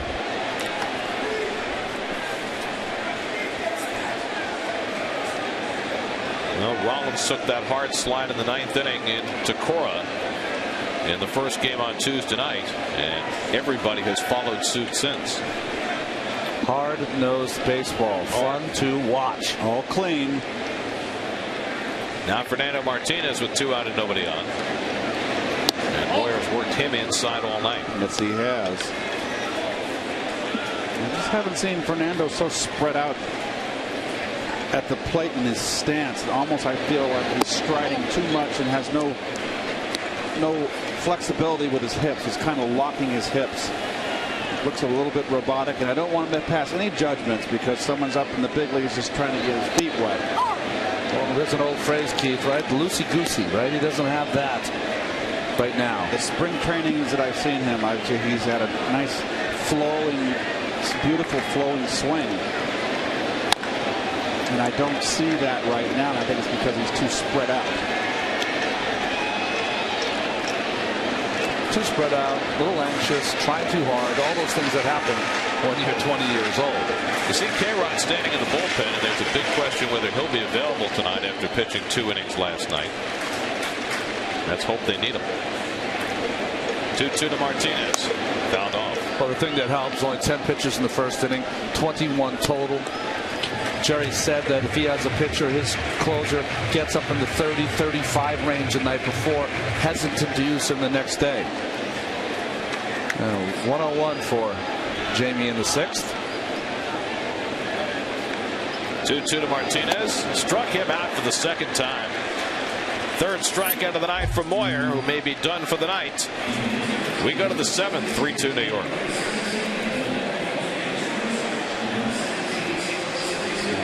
That double play is a pitcher's best.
Show on SNY. They'll broadcast from the SNY studios. Big fan event outside the SNY studios at Rockefeller Center West. Giveaways, appearances. I know you guys will be there. Can't wait. And then the coverage of the game itself begins at 6:30 with KFC pregame live on SNY. I am very excited about that. I'll be on the road at 9 o'clock. Are you coming in from from the east? I should have stayed in the city tonight, but I'm not. Change your mind. You got Donkey. Another tight one between the Mets and the Phillies as we go to the 7th. Jason Worth leads off against Tim Redding, who has been terrific tonight. And he takes that slider away for ball 1. The Mets not guarding the lines. David and Bright off the line, and Tatis also. 1-1 to Worth, who has struck out and reached on Nair. Rich Doobie checking with Jamie Moyer. We'll see whether he comes back for the bottom of the 7th. He's due to bat 4th in the inning, so if the Phillies get anybody on, certainly they would bat for him.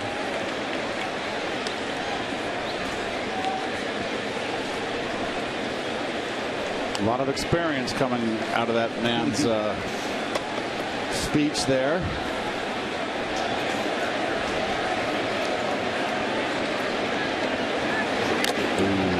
That was a hanger right there, and you see Worth's reaction. He knew he had one to hit.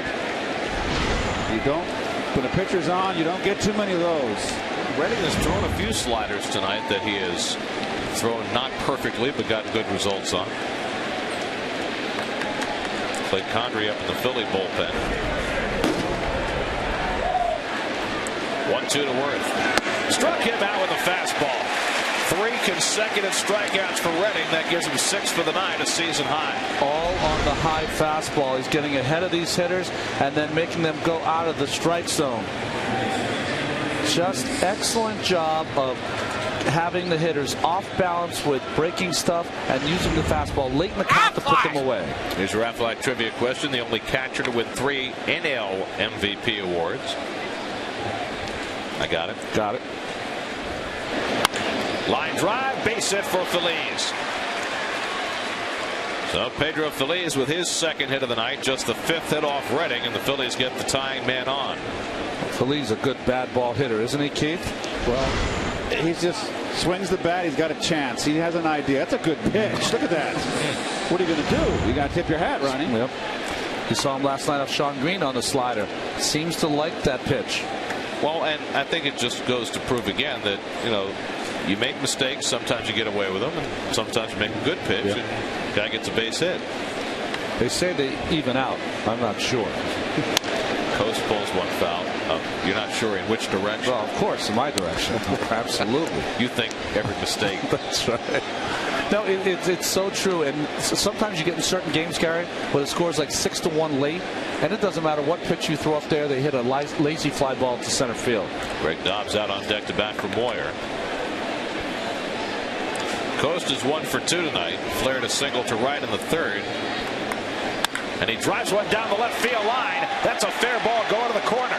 Phillies heading for third as Sheffield plays the carom. Phillies will stop at third base, and into second with a double goes Coast. And the Phillies have the tying run at third and the potential go-ahead run at second.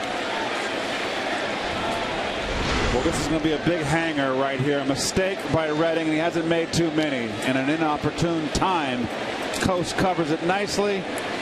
Sheffield plays it beautifully off the wall, preventing the run to score. Well, Dobbs was out on deck. Now with second and third, Charlie Manuel changes his mind. He'll get his big guy, Matt Stairs, into pinch hit as Sean Green gets up quickly in the Mets bullpen. Well, I think the difference here is that Stairs is a better hitter this year than Dobbs. Dobbs has been struggling. Watch the pitch. Oh, fastball run. The problem with that pitch is not only that is it up, but Coast is a hitter that is way off the plate. So when you go inside, you've got to go inside off the plate, because you know what inside the strike is? Right down the middle of the plate for Coast. Dan Warthen out to talk to Redding, who gave up a run in the sixth, but finished by striking out Howard and Ibanez, then started this inning by striking out Wirtz. The trouble has come all of a sudden with a couple of hard hits by Phillies and Coast, putting the Phillies a base hit away from grabbing a lead. Nope. This has been the kind of series that it has been. Neither team throwing in the towel, and you can see right there, we've mentioned that before, Garrett. Well, and in 11 of those 21 games that the Mets have lost to the Phillies, they've led by at least 2 runs, which they did tonight. So now Stairs, who's had 1 at bat in the series, hit into a fielder's choice on Tuesday night. Mets play the infield back. They'll concede the tying run on a ground ball.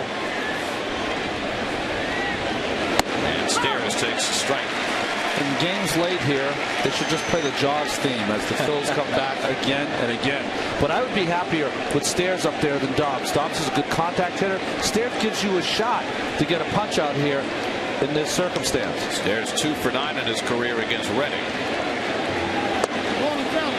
I disagree, Ron. Just because I've seen Dobbs swing and I've looked at his numbers, he's been struggling this year at the bat, and I can see why. He just doesn't look comfortable up there, where I think Stairs is a bigger threat. Although Dobbs did have a base hit yesterday. 1-1 to Stairs. Missing away with a changeup, and it's 2-1.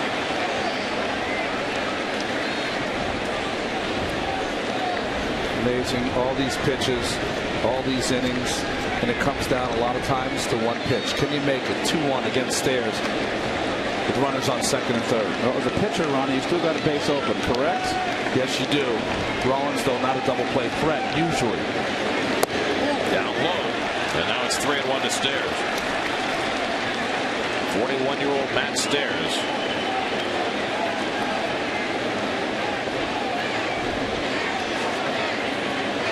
We'll see.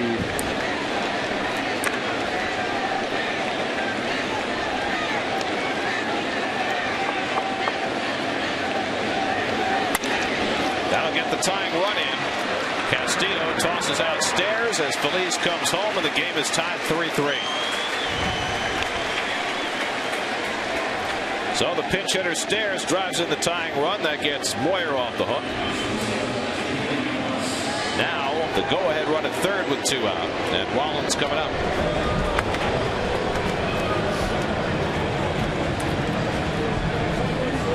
Well, another great ball game. A 6-5 men win on Tuesday night. A 5-4 11-inning Phillies win last night. 3-3 in the 7th tonight. And Rollins takes low ball 1. Rollins 1 for 2 tonight.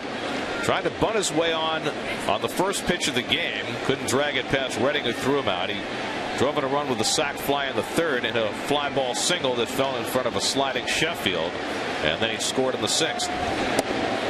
There's a strike at the knees, 1-1.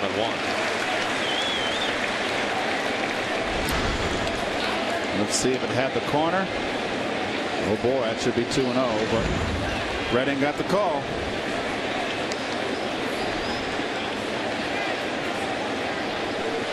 You pitch this man very carefully. You've got a struggling Shane Victorino in the on-deck circle.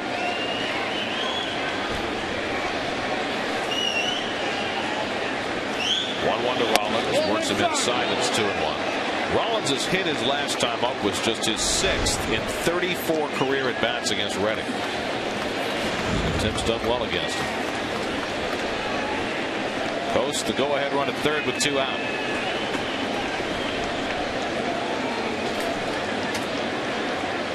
Boy, Jamie Moyer would sure love a base hit here. He'd be the pitcher of record. 250 career wins. 2-1 to Rollins, taking all the way, and it's 3-1.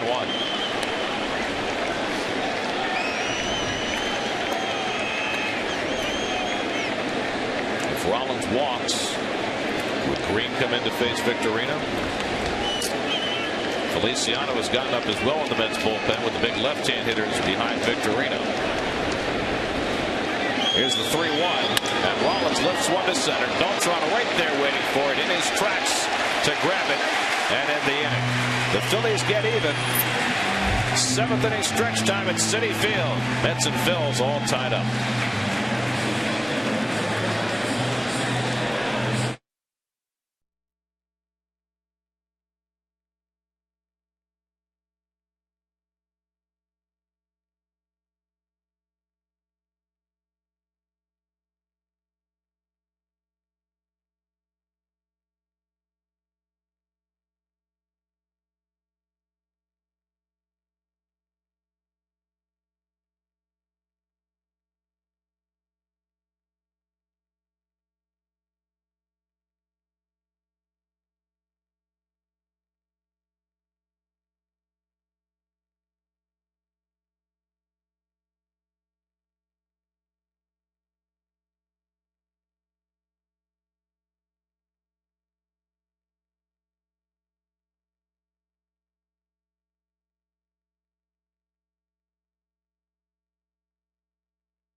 Get down with the refreshingly retro flavor of Pepsi Throwback.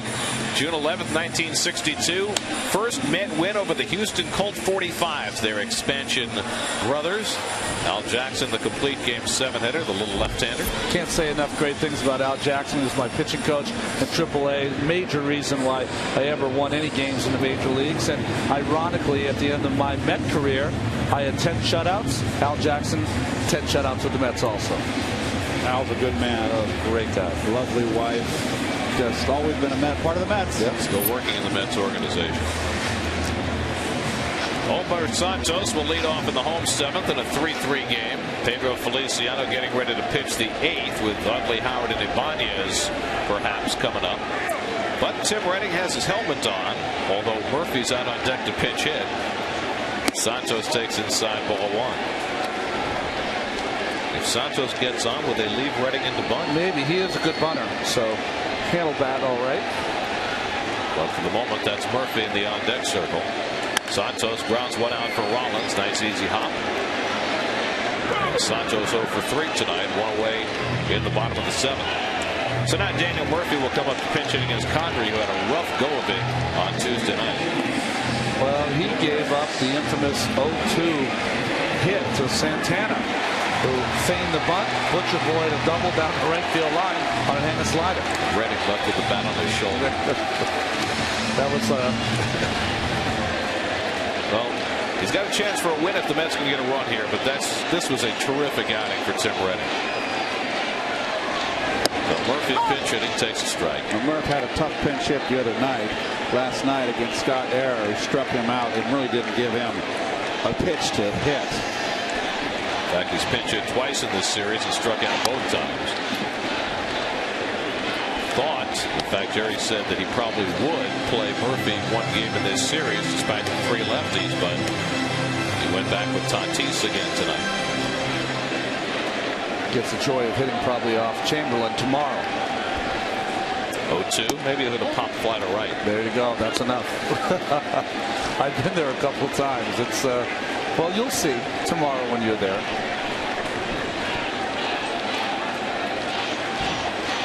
Line to second, and Utley makes the grab for the second out. Well, Murphy hit that ball hard.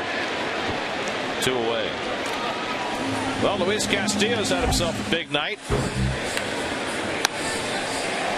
That's the double down the right field line to start things off. He winds up scoring, and this is his rip base hit to left. He winds up scoring, and then this off the wall, his third at bat in the 5th, and he winds up scoring. He has scored all 3 Mets runs.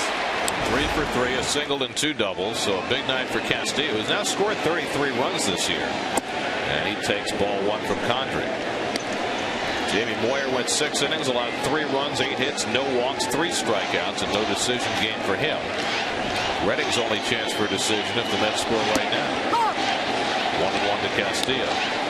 Redding going 7, allowing 3 runs and 6 hits. No walks, 6 strikeouts, not a single walk in this game. That's a very good observation you made about Castillo earlier in the game, Ron, about how much more aggressive he is right-handed than left-handed at the plate. Takes a lot more pitches left-handed. First left-handed at bat tonight. And there's a strike, 2-2. Louis had a 4-hit game earlier this season against Florida back in April.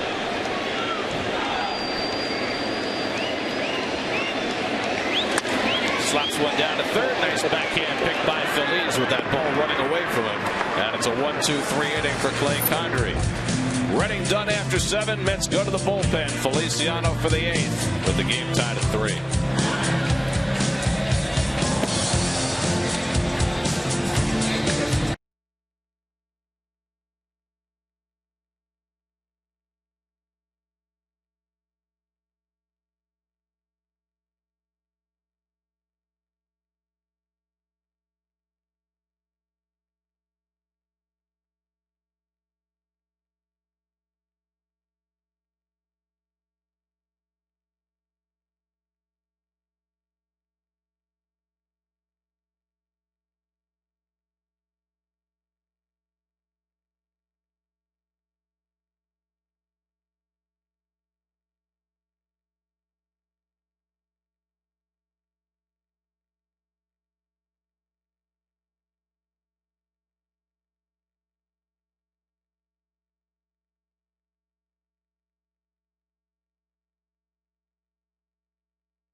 opportunity to have your voice heard and take on two of the New York's most animated sports personalities as Chris Carlin and Adam Shine take your calls, comments, and opinions about the latest sports news on Loudmouths. Presented by Geico, weeknights at 6, only on SNY.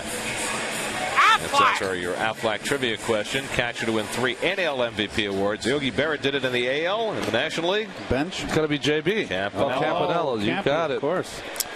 I forgot about how great of a player he was. Yep. Campy for the Brooklyn Dodgers, 51, 53, and 55 MVP. As Pedro Feliciano front and center yet again against the Phillies. There's nary a game that goes by against the Phillies that Pedro Feliciano does not play a part in.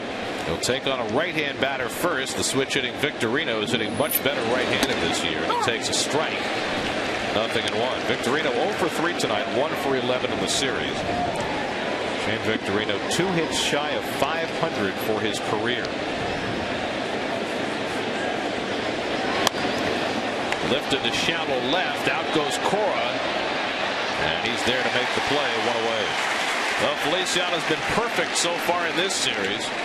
On the first pitch on Tuesday night, cutter away, trying to be pulled by Howard, and a nice double play turn. Good pick by Tatis, and then 3 pitches later, 4 pitches total. Feliciano with 3 outs. Outstanding.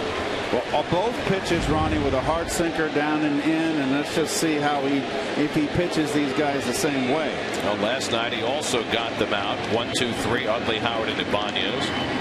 Utley went after mostly with breaking balls yesterday. Bobby Parnell getting loose in the Mets bullpen. Utley drove in a run with a double his last time up, and he takes ball 1.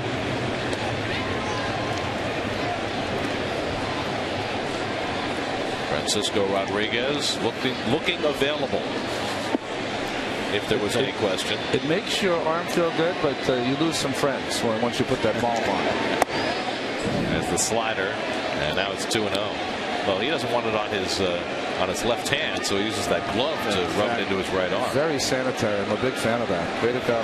Well, that's brilliant. They have Purell down to the hole. That's right. Dangerous spot for Feliciano behind on Utley. 2-0. And he takes a strike. Good fastball by Pedro. 2-1. Yesterday mostly breaking balls. 3 straight fastballs here. Maybe a little cutter by Feliciano. And keep the ball away from Utley. Cutter's become a new weapon for Pedro. Check swing tapper, and David Wright is right there to play it. Gets Utley by a stride for the second out. 2 out and nobody on. Let's check in with the studio. Chris Carlin is there. New York State Smokers Quit Line game break.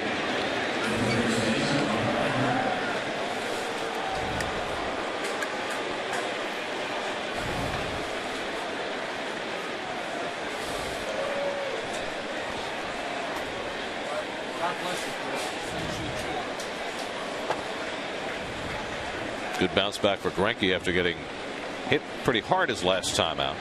So here's Howard, who's 0 for 3 tonight, 2 for 12 in the series. Redding struck him out his last time up. Now facing Feliciano.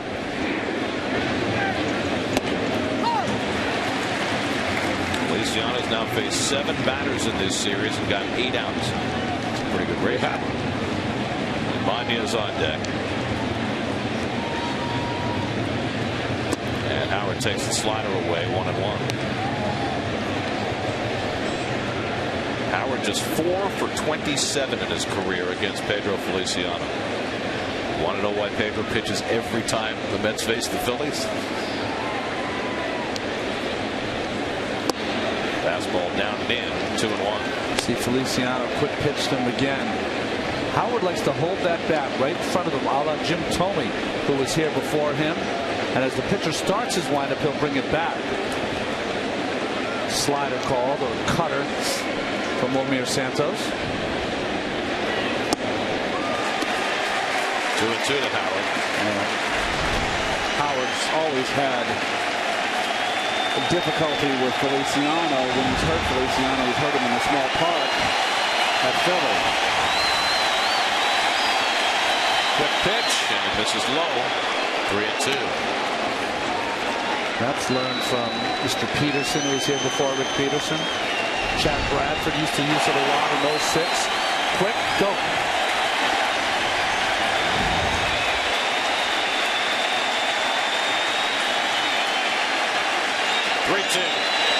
Outside, ball 4. And Howard is on with a 2-out walk. So that's the first base runner that Feliciano has allowed in 3 outings in this series. And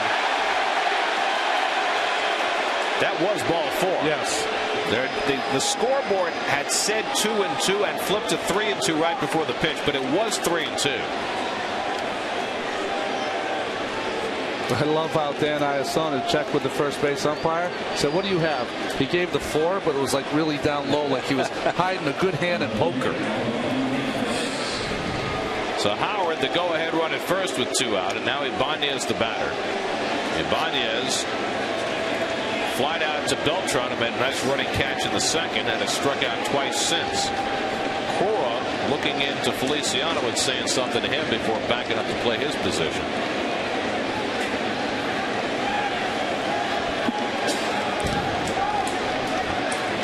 It's our first walk of the game, isn't it, gentlemen? Feliciano hoping it won't hurt him. Ibanez dribbling one. That'll stay fair along the line. Santos makes the play. Side retired.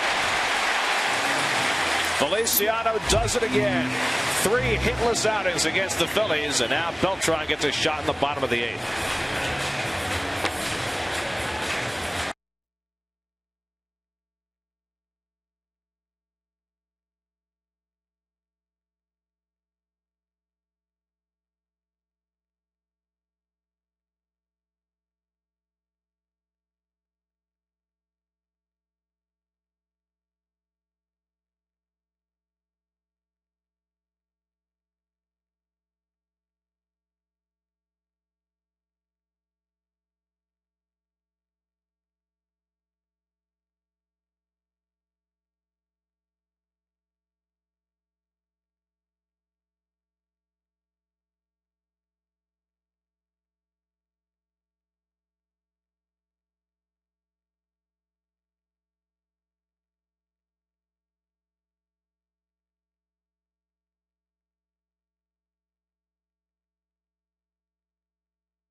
This season, Levon Hernandez against Jabba Chamberlain at Yankee Stadium. Mets-Yankees coverage begins tomorrow at 6:30 only on SNY. Very strange to have a new ballpark that has the same name as an old ballpark. Yeah, you're right. Yeah, the old and the new, right? I mean, when you say Yankee Stadium, you think of what we knew as Yankee Stadium. That's right. We have a whole new Yankee Stadium to get used to. And then you have the older fans who know the other old Yankee Stadium. So pre-reconstruction. Yes. Alex Cora leads off the home 8th against Clay Condrey, who pitched a 1-2-3 7th. Cora had 2 sacrifices and an advancing ground out. So he has been productive in all 3 of his at-bats. Grounds this one out to Rollins near the bag. And Cora retired 1 away. I always like that trivia question when they did the reconstruction over at the old Yankee Stadium. They will always tell you that who's the only manager of the Yankees that never managed the Yankee Stadium was Bill Verdon, right? Because he had all his home games at Shea Stadium. Yankees playing at Shea in the 74 and 75. Here's Beltran, who's driven in all 3 Met runs tonight with a ground out, a double, and a sacrifice fly.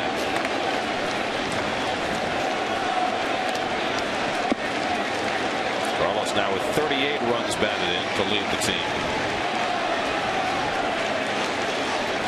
1-0 from Condry. Foul back. 1-1. Well, Francisco Rodriguez getting ready to pitch the ninth inning. Parnell standing by.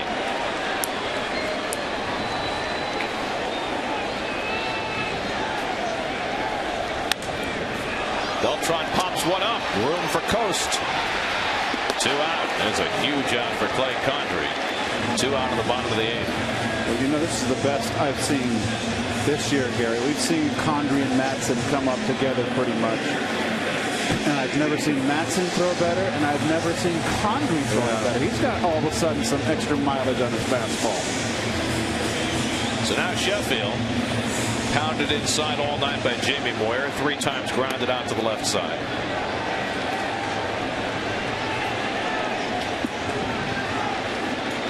There they are guarding the line. Phillies. Sheffield in the left field. Ibanez was playing deep, but has time to come in to grab it. A 6-pitch inning for Condry as he sets the Mets down 1-2-3. On to the 9th. Jason Worth to lead off, but the game's still tied. Here we go.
Get the best in HD free with IOTV.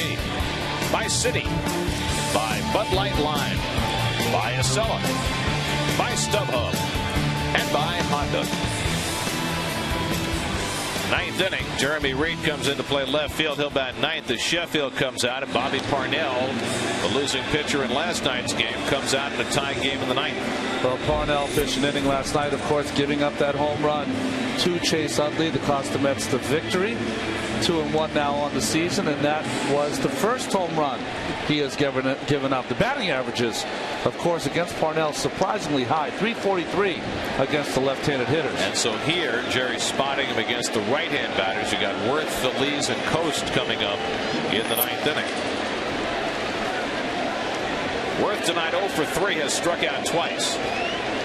The Phillies 3 runs, 6 hits. The Mets 3 runs, 8 hits. The Mets had a 3-1 lead, but the Phillies got a run in the 6th and a run in the 7th to tie. Pretty much a carbon copy of last night's game. Pitch taken outside by Worth, 1-0. Let's hope that it finishes differently. Another barn burner. These teams have played great games this year. There's a strike to Worth, 1-1. Howie Rose told me today he could watch these teams play 50 times a season. That would be fun. But then you'd also have to watch the Mets play the Nats 50 times. They've had 350 games a year. Driven to left center field. Back goes Reed to the edge of the track to run it down. Almost overran. That ball might have been out in Philly. We ought to just make a recording of that statement. That's right. I didn't say that. I ran the tape. Is it Keith or Memorex? So 1 out. And now Phillies is 2 for 3 tonight and has scored 2 of the 3 Philly runs.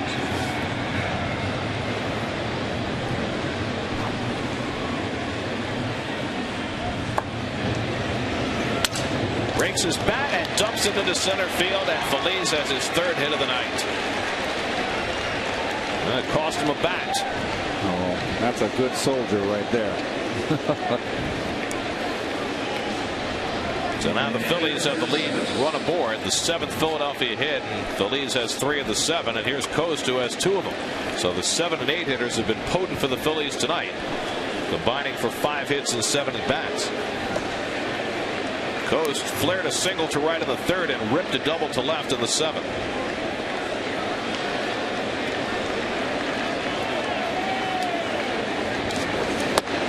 Parnell ties him up. Did he go? He went around. Mike Winters with the call down at first. And he did. Tied him up. Greg Dobbs has come out on deck to pinch hit with the pitcher due next.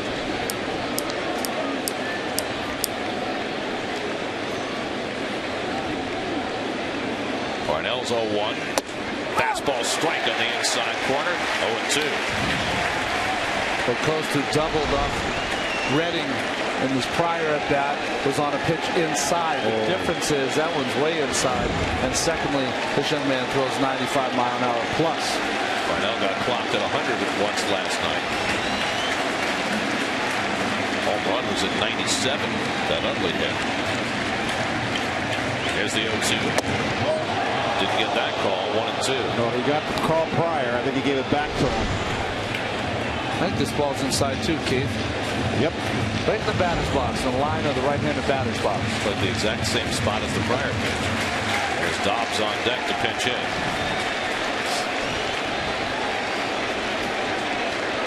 Parnell ahead 1-2. Struck him out. Got him with a slider. 2 out. Good slider from Parnell. Had him conscious inside. And the best part about this pitch is he threw it in the dirt, not for a strike.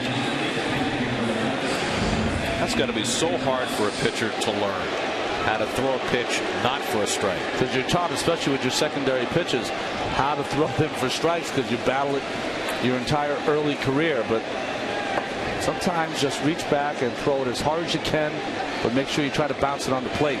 Trust your catcher. So now Dobbs, who had a pinch hit single in the game last night, but has been struggling this year after a huge year pinch hitting last year.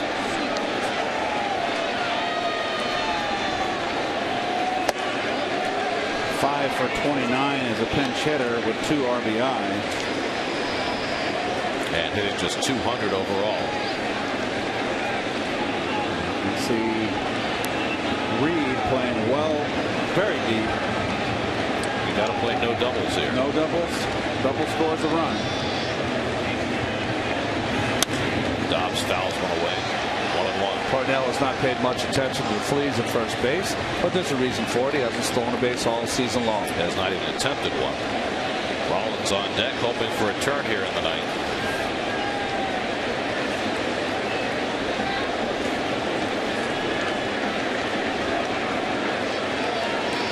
Dobbs batting for Condrey, who did a great job in relief. 6 up, 6 down.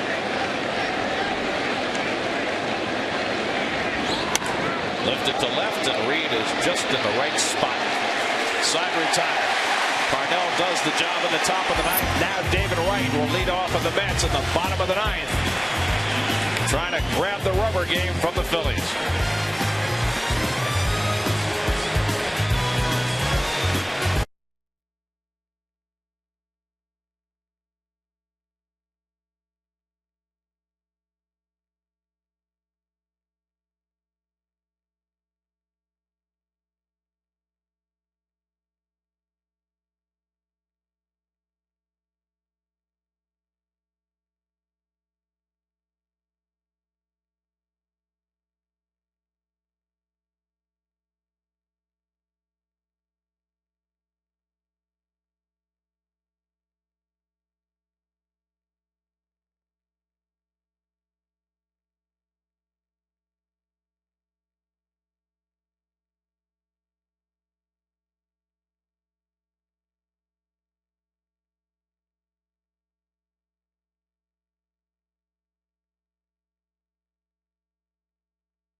Tomorrow night, Mets and Yankees at Yankee Stadium. Livan Hernandez flip-flopped in the rotation with John Maine to give John an extra day to rest his shoulder.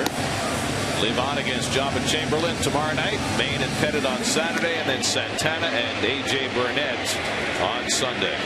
Last of the ninth inning, David Wright, the hottest thing going right now. Well, is he officially in the league lead in hitting right now, Garrett, with this day?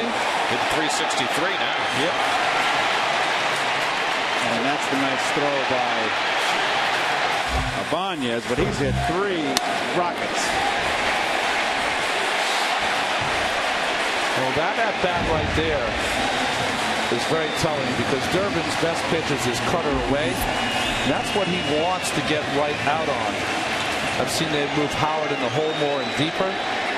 But Durbin's best pitch is that little cutter. Outstanding season last year. A little more of a struggle this year for Philadelphia. Pitched last night and struggled. And Wright lays off the cutter for ball 1. Last night, Durbin gave up a leadoff hit to Sheffield in the 7th, then walked Wright. Had an intentional pass, but they got a big out getting Santos to pop up before giving way to Scott Air. He's behind on David 2-0. Well, David's back in his old 5th place in the order. That's where he started. Now the 2-0 from Durbin.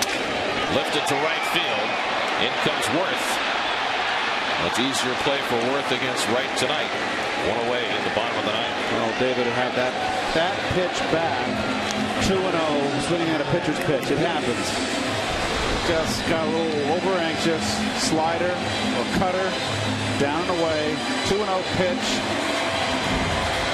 So first time David's been retired tonight. Now Fernando Tatis, 1 for 3, single to right back in the 4th.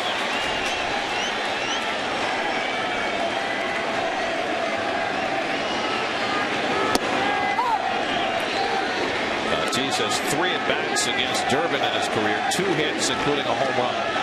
Fernando Martinez next.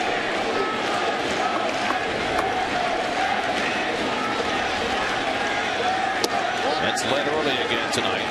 1-0, 3-1. Phillies got a run in the 6th and a run in the 7th to tie. Last night the Phillies tied in the 7th and won in the 11th. 1-1 to Tatis. Blooped foul.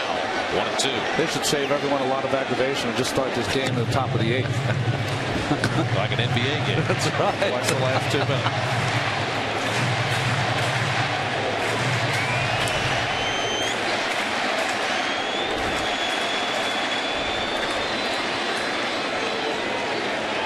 Durbin's 1-2. And that misses away. 2-2. Chad Durbin reminds me of a pitcher in the 70s and 80s, Larry Anderson, who does the radio for the Philadelphia Phillies. Very similar. A lot of cutters and sliders, especially to the right-handed hitters. Now the 2-2. Bounce down to 3rd, right behind the bag where Phillies was playing. And Tatis retired 2 out. Play in the line, served Phillies perfectly that time. 2 out. Larry Anderson, who had the misfortune of being traded for a young Jeff Bagwell. Yeah. Well, it was one of those trades you see as Charlie Manuel coming out to either see about Durbin or take him out. He's going to take him out and go to the left-hander. Wow. He's got 3 lefties in that bullpen, including J.C. Romero. Also Scott Air and Jack Tashner. Well, this is really playing it close to the vest here. You look at the bench. For Jerry Manuel, only Wilson Valdez from the right side. It's going to be Air to come on to face Fernando Martinez. Your Lincoln Mercury call to the bullpen. Back in a moment.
from Tim Redding about his excellent outing tonight. Louis Castillo about his 3 hits, and Beltran his 3 RBIs. Mets batting in the bottom of the 9th, trying to find a winning run. Lincoln Mercury post-game live right after the game and after every Mets game, right here on SNY. Well, the rain has held off tonight despite murky conditions all night. Scott Air trying to get the final out of the bottom of the 9th. Well, he's been very impressive and was impressive last night's ball game, inheriting 3 runners and getting a punch out. Struck out Daniel Murphy, the only batter he faced. Here he'll face Fernando Martinez after Chad Durbin got 2 outs. You said that Scott Air last night was thinking of retiring after the season. Yeah. He's had quite a long career.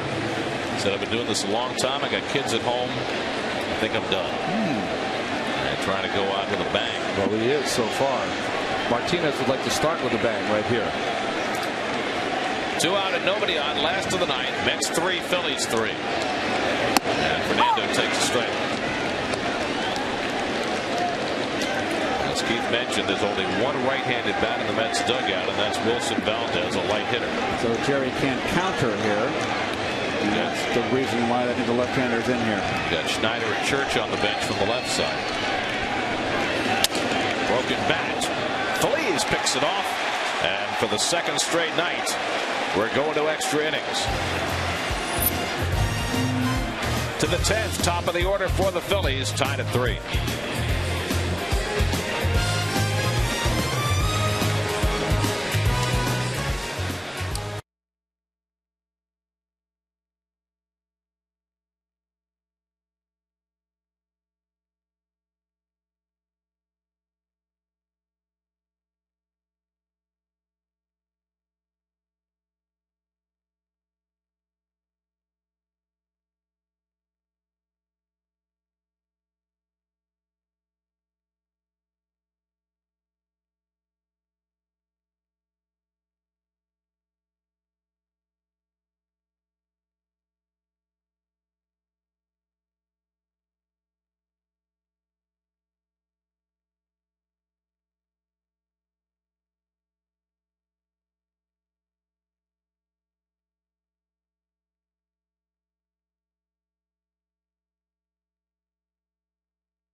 Fourth for 3 days and another extra inning game tonight. Well, just outstanding against these 2 teams as they just fight to the draw here after 9 innings. But can I tell you, there's been some outstanding performances, some really solid pitching so far in this series. It's been tremendous pitching, and this has just been everything as advertised, and this is divisional play to the nth degree. I love it. Execution. The Mets have done that offensively, moving guys over, getting guys in, hard-nosed play, takeout slides, some ill words here and there. And now 3-3 in the 10th. Bobby Parnell's 2nd inning. Top of the batting order, Jimmy Rollins leads off. Rollins 1 for 3 and a sacrifice fly tonight. And Parnell throws outside for ball 1. Shane Victorino and Chase Utley to follow. Mets have already deployed Pedro Feliciano, and that's always important when you get those left-hand hitters coming up. Feliciano did the job for the 3rd straight night against those big bats. And the Met bats haven't been able to counter and take the lead, and now, but you've got Takahashi out there who has difficulty getting lefties out. 2-0 to Rollins. Ball 3. Now we saw this last night with K-Rod when he came back for a 2nd inning. It took him a while to get his bearings in that 2nd inning, and he got fortunate on the line drive double play. There's Takahashi up in the bullpen. I think Takahashi is going to see some action if there's any trouble with the lefties. You'll see Mr. Utley. Absolutely. That's where the lack of that second left-handed specialist really hurts the Mets, because Takahashi is not that. A different kind of pitcher. Rollins takes a strike. One thing Takahashi did do, he pitched very well against the Phillies in a game in Philadelphia. 3-2 now to Rollins. The game Oliver Perez got beaten around the ears, and Takahashi came in to settle things down. For Oliver Perez? I feel like Maurice Chevalier. Why? Yes, I remember. Jack Teisner, next man up in the Phillies bullpen. Through the fog. It's getting funkier in here too. Fog's coming down. Now the 3-2 to Rollins. Popped it up. Right, hoping it'll stay in play. And it will. One away. Well, nice job by Bobby Parnell coming back in that at bat against Rollins. There's the fog. Seems like it's misting a little bit too. I don't know if that's what we used to call it, Keith. Raymond. I don't know if Raymond's making a visit tonight. Raymond? We used to call Raymond when you're a ball player. You guys have a lot of time on your hands. Too much time. Too much time. Here's Victorino 0 for 4 tonight, 1 for 12 in this series. And he takes a fastball for a strike at 97 from Parnell. Well, Bobby, after a little hiccup at the beginning of that bat to Rollins, appears to have found the range again.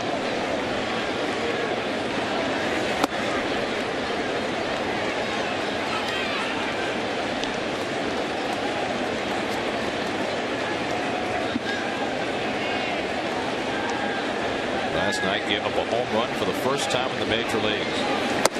Suffered a loss for the first time in the major leagues. 106 hitters faced before he gave up that home run. He's not a pitcher alive that's gone perfect his whole career. But that is a great run for a young pitcher. 106 at bats.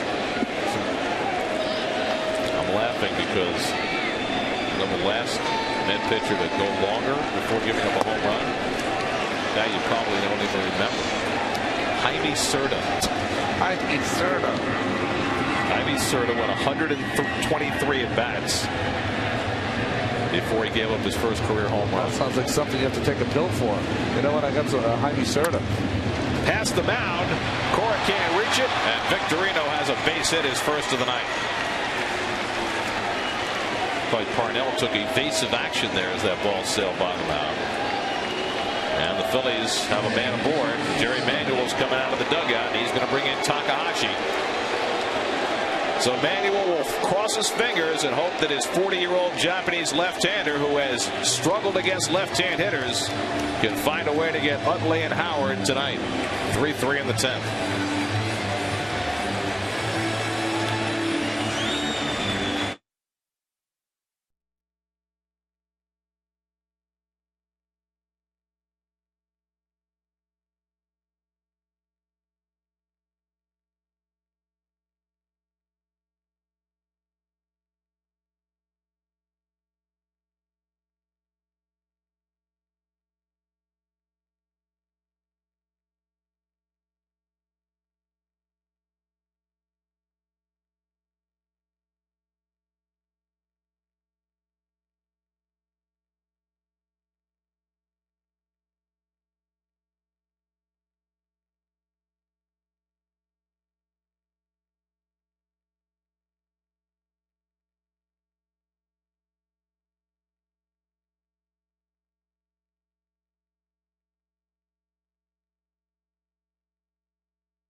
comes on here with the game tied in the 10th.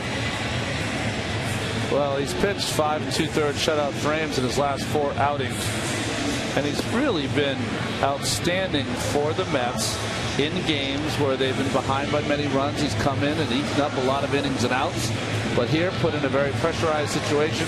1 out, runner on first with Mr. Utley, the Met killer, coming up. Well, last night in the 11th inning, Chase Utley, who has found a niche in that right field corner, hit his 3rd home run of the series off Bobby Parnell, and that was the difference. The game that Takahashi went through the Phillies lineup back on the 2nd in May. Utley didn't play that game. He was sitting on the bench that day, came on as a pinch hitter, but didn't face Takahashi. Utley has an RBI double tonight. He's 1 for 4. Victorino at first and 1 out.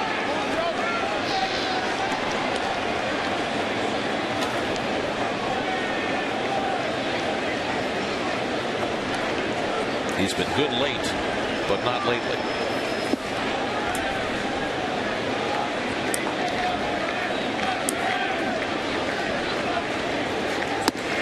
Up and in from Takahashi, and it's 2-0. Utley, a very patient hitter. He has a very good eye at the plate, and he's in a position now to be very selective. Sean Green, next man up in the Mets bullpen. Again, I would look away. Slide step, the call by Omer Santo, and fastball. And there, he wanted it away, and he got it in. 2-1 to Utley. Before the series began, talked to Jerry Manuel about this specific situation. You've already used Feliciano. You're in a situation where you need to get the lefties out. Jerry said that he might go to somebody who throws high fastballs. He even threw out Fernando Nieves' name, but here he decides to go instead with Takahashi. And now Takahashi behind on Utley, 3-1. Do you send Victorino? I think with Utley up there, you force the issue here.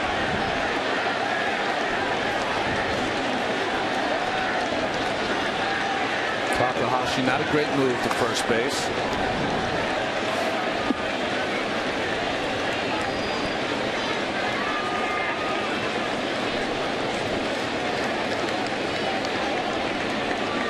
Behind 3-1 to Utley. And he walked it. And now the Phillies have 2 men on, and Ryan Howard coming up. Not good. Jerry rolling the dice. That away, D. Wright. Yeah. In there to talk to, I was going to say the young left-hander, but just the opposite. Rookie left-hander. Not young. Rookie in this league. So now Howard has gone 0 for 3 in a walk tonight. An uneasy moment for Ken Takahashi and for everybody in Metland. He needs a ground ball. The Metsies need a grounder. That's Ken put on the overshift here. And Howard takes below the knees, ball 1. Takahashi was a starting pitcher most of his career in Japan. You can see the defense there deep in center. Beltran pretty much straight up, but Cora right behind Victorino. 1-0 to Howard. Swing and a miss. 1-1. Helped him out there, swinging at ball 2. He's yet to throw a strike.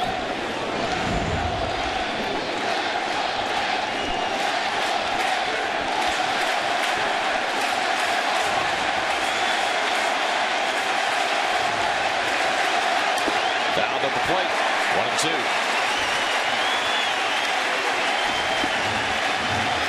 Howard has not looked comfortable tonight. You see the differential there. 204 against the lefties.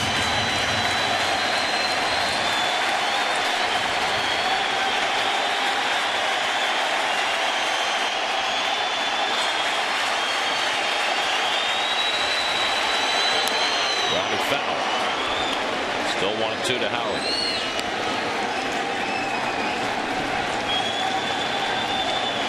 Victorino is getting A very runnerish lead at second base. Wright is so far off the line with Howard.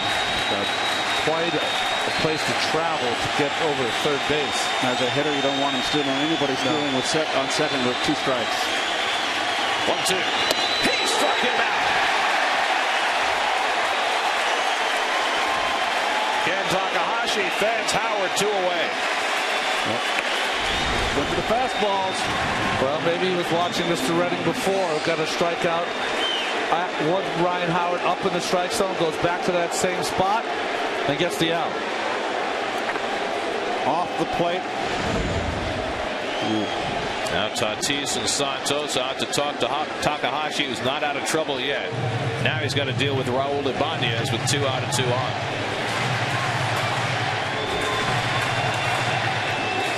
That's very interesting. Tatis is speaking more with Santos than he was with Takahashi. Maybe Santos was being the interpreter. Maybe the interpreter from the bench of what to call to pitch against Raul Ibanez. Look at Ibanez. Pretty much tough lefties and righties. He's 0 for 4 tonight. There's the interpreter for Takahashi. He can't go to the mound. The runners go. And Ibanez pulls one foul. Victorino had an enormous jump. But Ibanez hacked at him. Well, you know what? It's 2 outs. I don't agree with this. You've already, if you're going to steal when the sacrifice fly is going to get it done. Yeah. Takahashi's going to his heater. The Phillies are 0 for 8 with runners in scoring position tonight. But they got their best RBI guy at the plate now. Ibanez with 55 runs batted in. Started the night tied for the National League lead. Jason Worth would be next. It's interesting that Takahashi has gone to that 2-seamer a lot, Keith, against these left-handed hitters. He went to the 4-seamer to strike out Howard, but really turning that fastball over.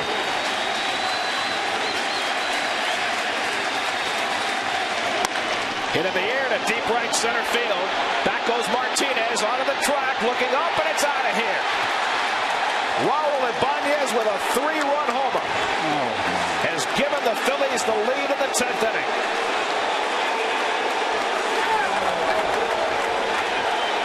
Number 21 for Ibanez. Jerry Manuel gambled and lost with Takahashi.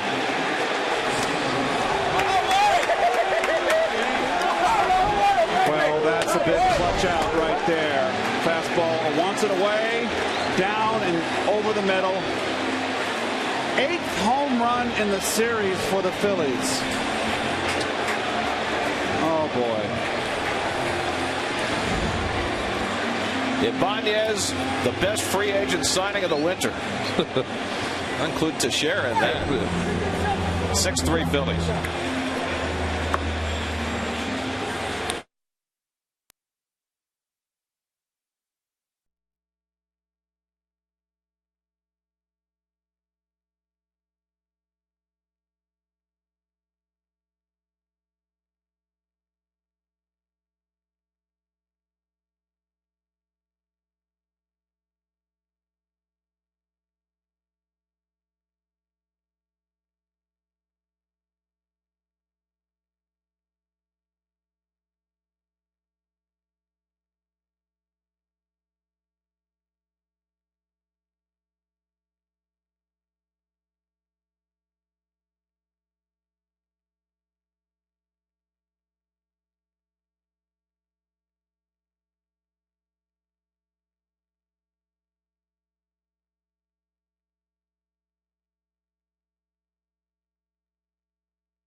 .40 against Takahashi. He was able to get Howard, but he couldn't get Ibanez. Well, it is the 2 sides of game, isn't it? Full game. Well, we'll take a look at that. Oh, boy. So you see it's down, but it's right down Broadway.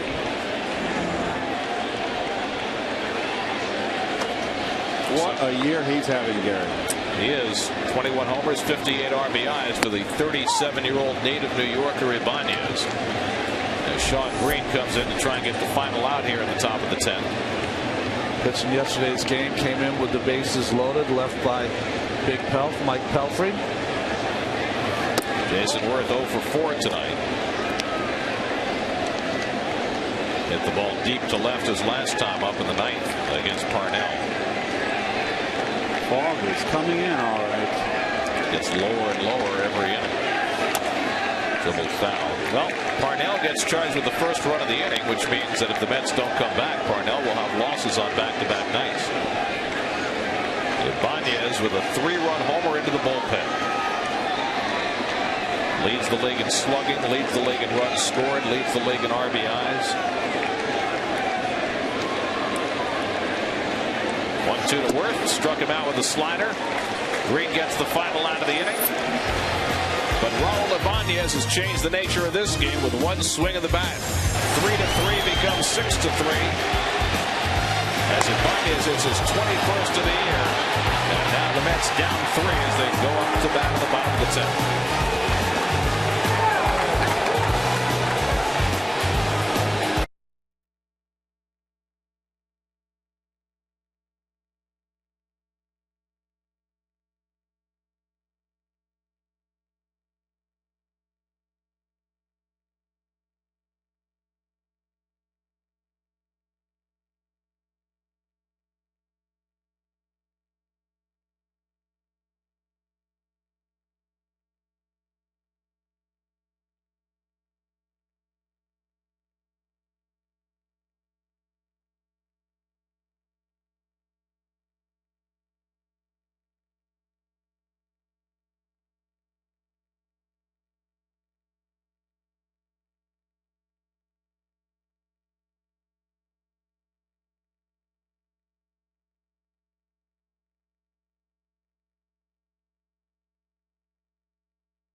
List Ryan Madsen, who's having an outstanding year, 3 for 4 in save opportunities. Those walks and strikeouts in 29 to third innings pitched, and not a lot of hitting against Mr. Madsen. Left-hander as well. 228 is the best they can do. Madsen pitched a 1-2-3, bottom of the 11th last night after Utley's home run had given the Phillies the lead. Phillies bullpen has been spectacular the last couple of nights. Last night the Mets got 4 runs off Cole Hamels in 5 innings. They've done in 6 innings against the Philly bullpen. Tonight the Philadelphia bullpen has contributed 3 hitless innings. Mets have not had a hit since the 6th. It'll be Omir Santos, Jeremy Reed, and Luis Castillo for the Mets in the bottom of the 10th. Santos 0 for 3 tonight.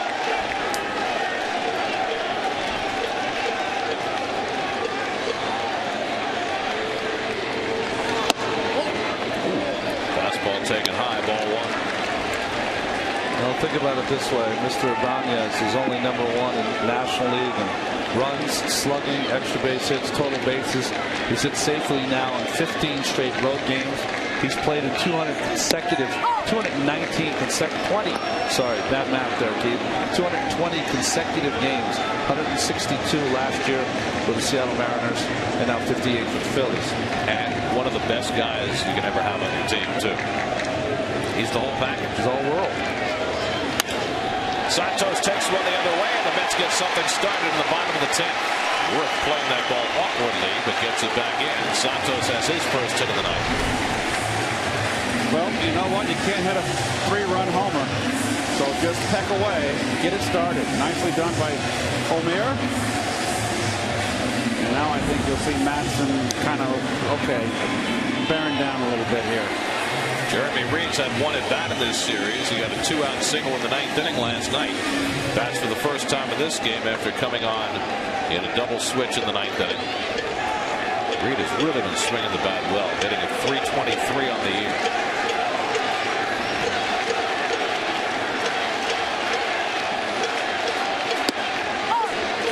Matson gets ahead of him with a fastball, which is really saying something in Jeremy Reed's defense. I mean, his games usually consist of playing a half inning of outfield defense, but he still kept his stroke.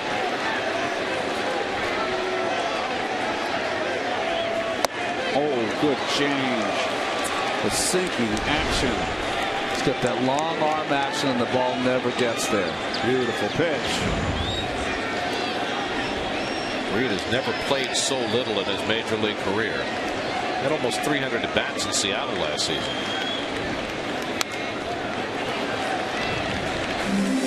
Up the ladder.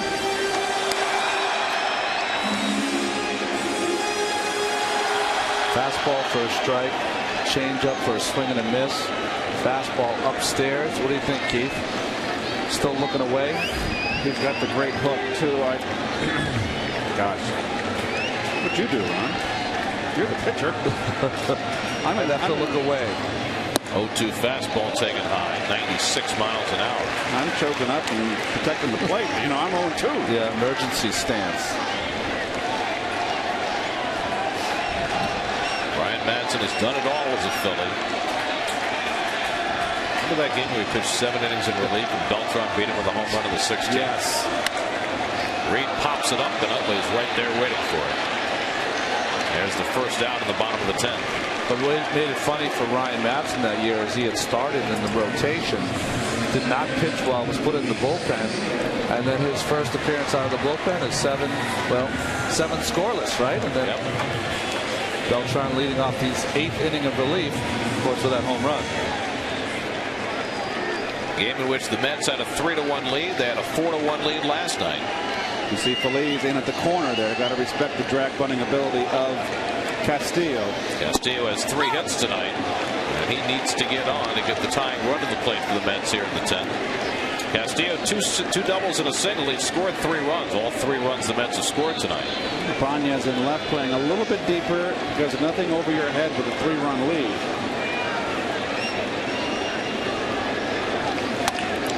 Back to Madsen.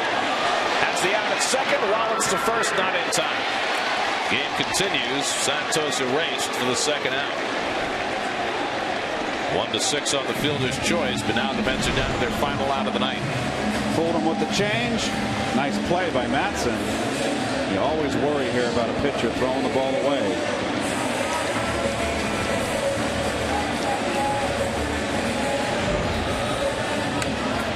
Well, now Alex Cora will try and keep it going.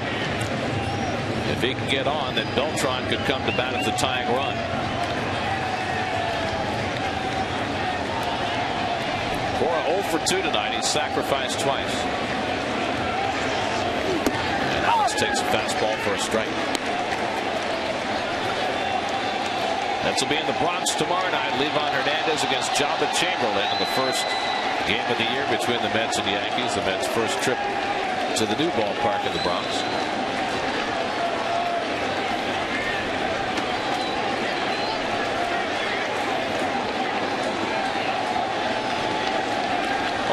Cora, and he takes a strike on the inside edge, and now the Mets are down to their final strike of the night. Oh, good pitch inside right there. Perfect run. Right to the glove.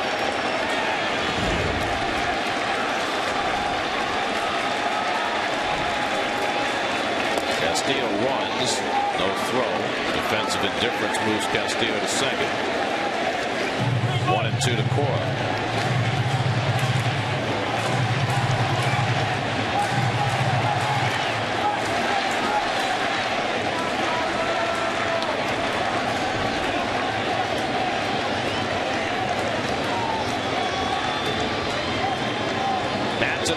2. And Cora swings and misses the changeup, and the ball game is over. For the second straight night, the Phillies come from behind and win on an extra inning home run. They take 2 out of 3 in the series and open up a 4-game lead over the Mets in the National League East.